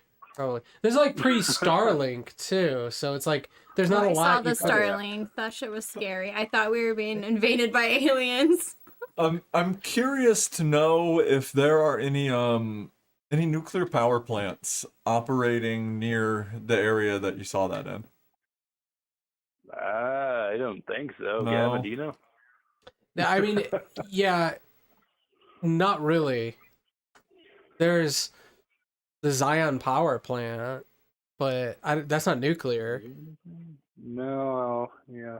I think there's some nuclear ones up in Wisconsin, but I ask because phenomenon like that seems to follow nuclear energy a little bit. There seems to be an at least slightly positive correlatory trend between the two. that's what they say. So that's what they're keeping an eye on, huh? It's a possibility. I mean, it is quite frankly the most energy that humans have been able to harness in any one single point of space up to this date. So I keep an eye on it if I were them too. Nuclear power plants, not so much. That's just a reliable heat source to constantly output steam to turn a generator. Valid, explosions, that's a different story. Nuclear Well, energy not electrical in general. energy. Yeah, it's the biggest release of energy, though. Yeah. Unless you're talking the new nuclear fission things they've got going on, for getting fun. Oh, the thorium salt reactors. No. No? I don't think. Well, you tell us what you mean, Tyler. They have recently had a few of the new nuclear fission reactors actually outputting more power than they take to You mean fusion? put in. Yeah. Isn't that what I said? You said fission. Did I say fission? Oh, a nuclear fission reactor, yeah. That's just a normal one. That sounds like cold fusion to me. Are you letting me know that we've achieved cold fusion? Yeah, that's what it's doing. Slightly. Yeah. Oh, you haven't read any of those articles? Yeah, they've done some there's crazy been stuff on a small scale now. Cold fusion's one of those I mean- things that we looked at 20 years ago as like utter fallacy, like not We're gonna even have to science do- fiction. We're gonna have to do it's some one work of on the it, things man. that's always 20 years away. Yeah, but it is like here now. Yeah. LK. Sorry. Sorry, as far as I know, there have been 2 different generators that have been managed to make more of an energy output than they put in, although that doesn't actually account for the energy and all the hardware required to support it, just the direct lasers required to create the fusion. They're doing some of it without too late, I lasers messed up now. my words. Like in basically the size of a room, they're doing some of it without lasers now. I'd have to pull up the articles, but it's something we should definitely do. Interesting. I'm shooting my voice all over trying to hit that mic. I have it on Omni. Yeah, I know. I can hear myself. Not as much. Yeah.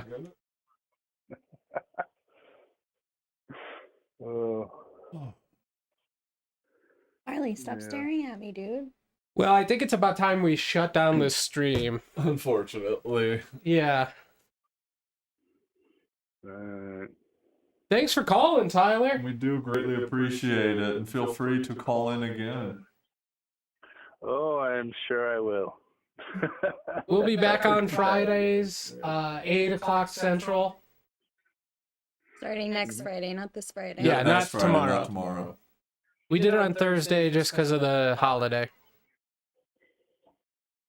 Okay. Cool. Thanks for calling, man. We'll talk to you have later. a good night. Bye, Taylor. Yeah, you guys do. Bye. Bye. All right. What was that? That was weird. All right, if anybody else wants to call, you got like 2 minutes to do it. We'll take your call, talk for you as long as you want. If you want to squeeze in a call before we end this stream. Overall, that was cool. Yeah, I think it went well. Yeah. We covered some interesting topics. And guys, don't forget, check out darkdial.com. We've got a forum set up for you to share all your stories, all your photos, anything that you have interesting with us, show topic ideas, all of that is going to be centralized on that forum. We're also going to be having a Discord soon for a little bit of community engagement on other topics, maybe video games, movies, music, stuff like that. And we also are going to have our show archives up before too long after this episode with all the links and the sources that we have for the things we've shown you today, so you'll be able to cross-reference that if you decide to. Yeah, as Chance is saying, the forum's already online, so please get on there, sign up, darkdial.com. If you're watching this and you're interested in this stuff at all, sign up. It's free, doesn't cost you anything. You can talk with like-minded people. We're trying to build the community. I'm Gavin Green. He's Chance. That's Jacqueline over there, Cryptic J. You can find us on just about everywhere. But you can find Dark Dial just about everywhere. Instagram, TikTok, we got it all. X or Twitter, Facebook. We're streaming on Rumble, YouTube, and Twitch. I love doing the Rumble stuff. I'm trying to prove Rumble worthy of us doing it. So They'll if let you us want to show more watch than us, YouTube will. they will. Yeah, they'll let us show more than YouTube will. You guys might get the juicy details over there. Yep.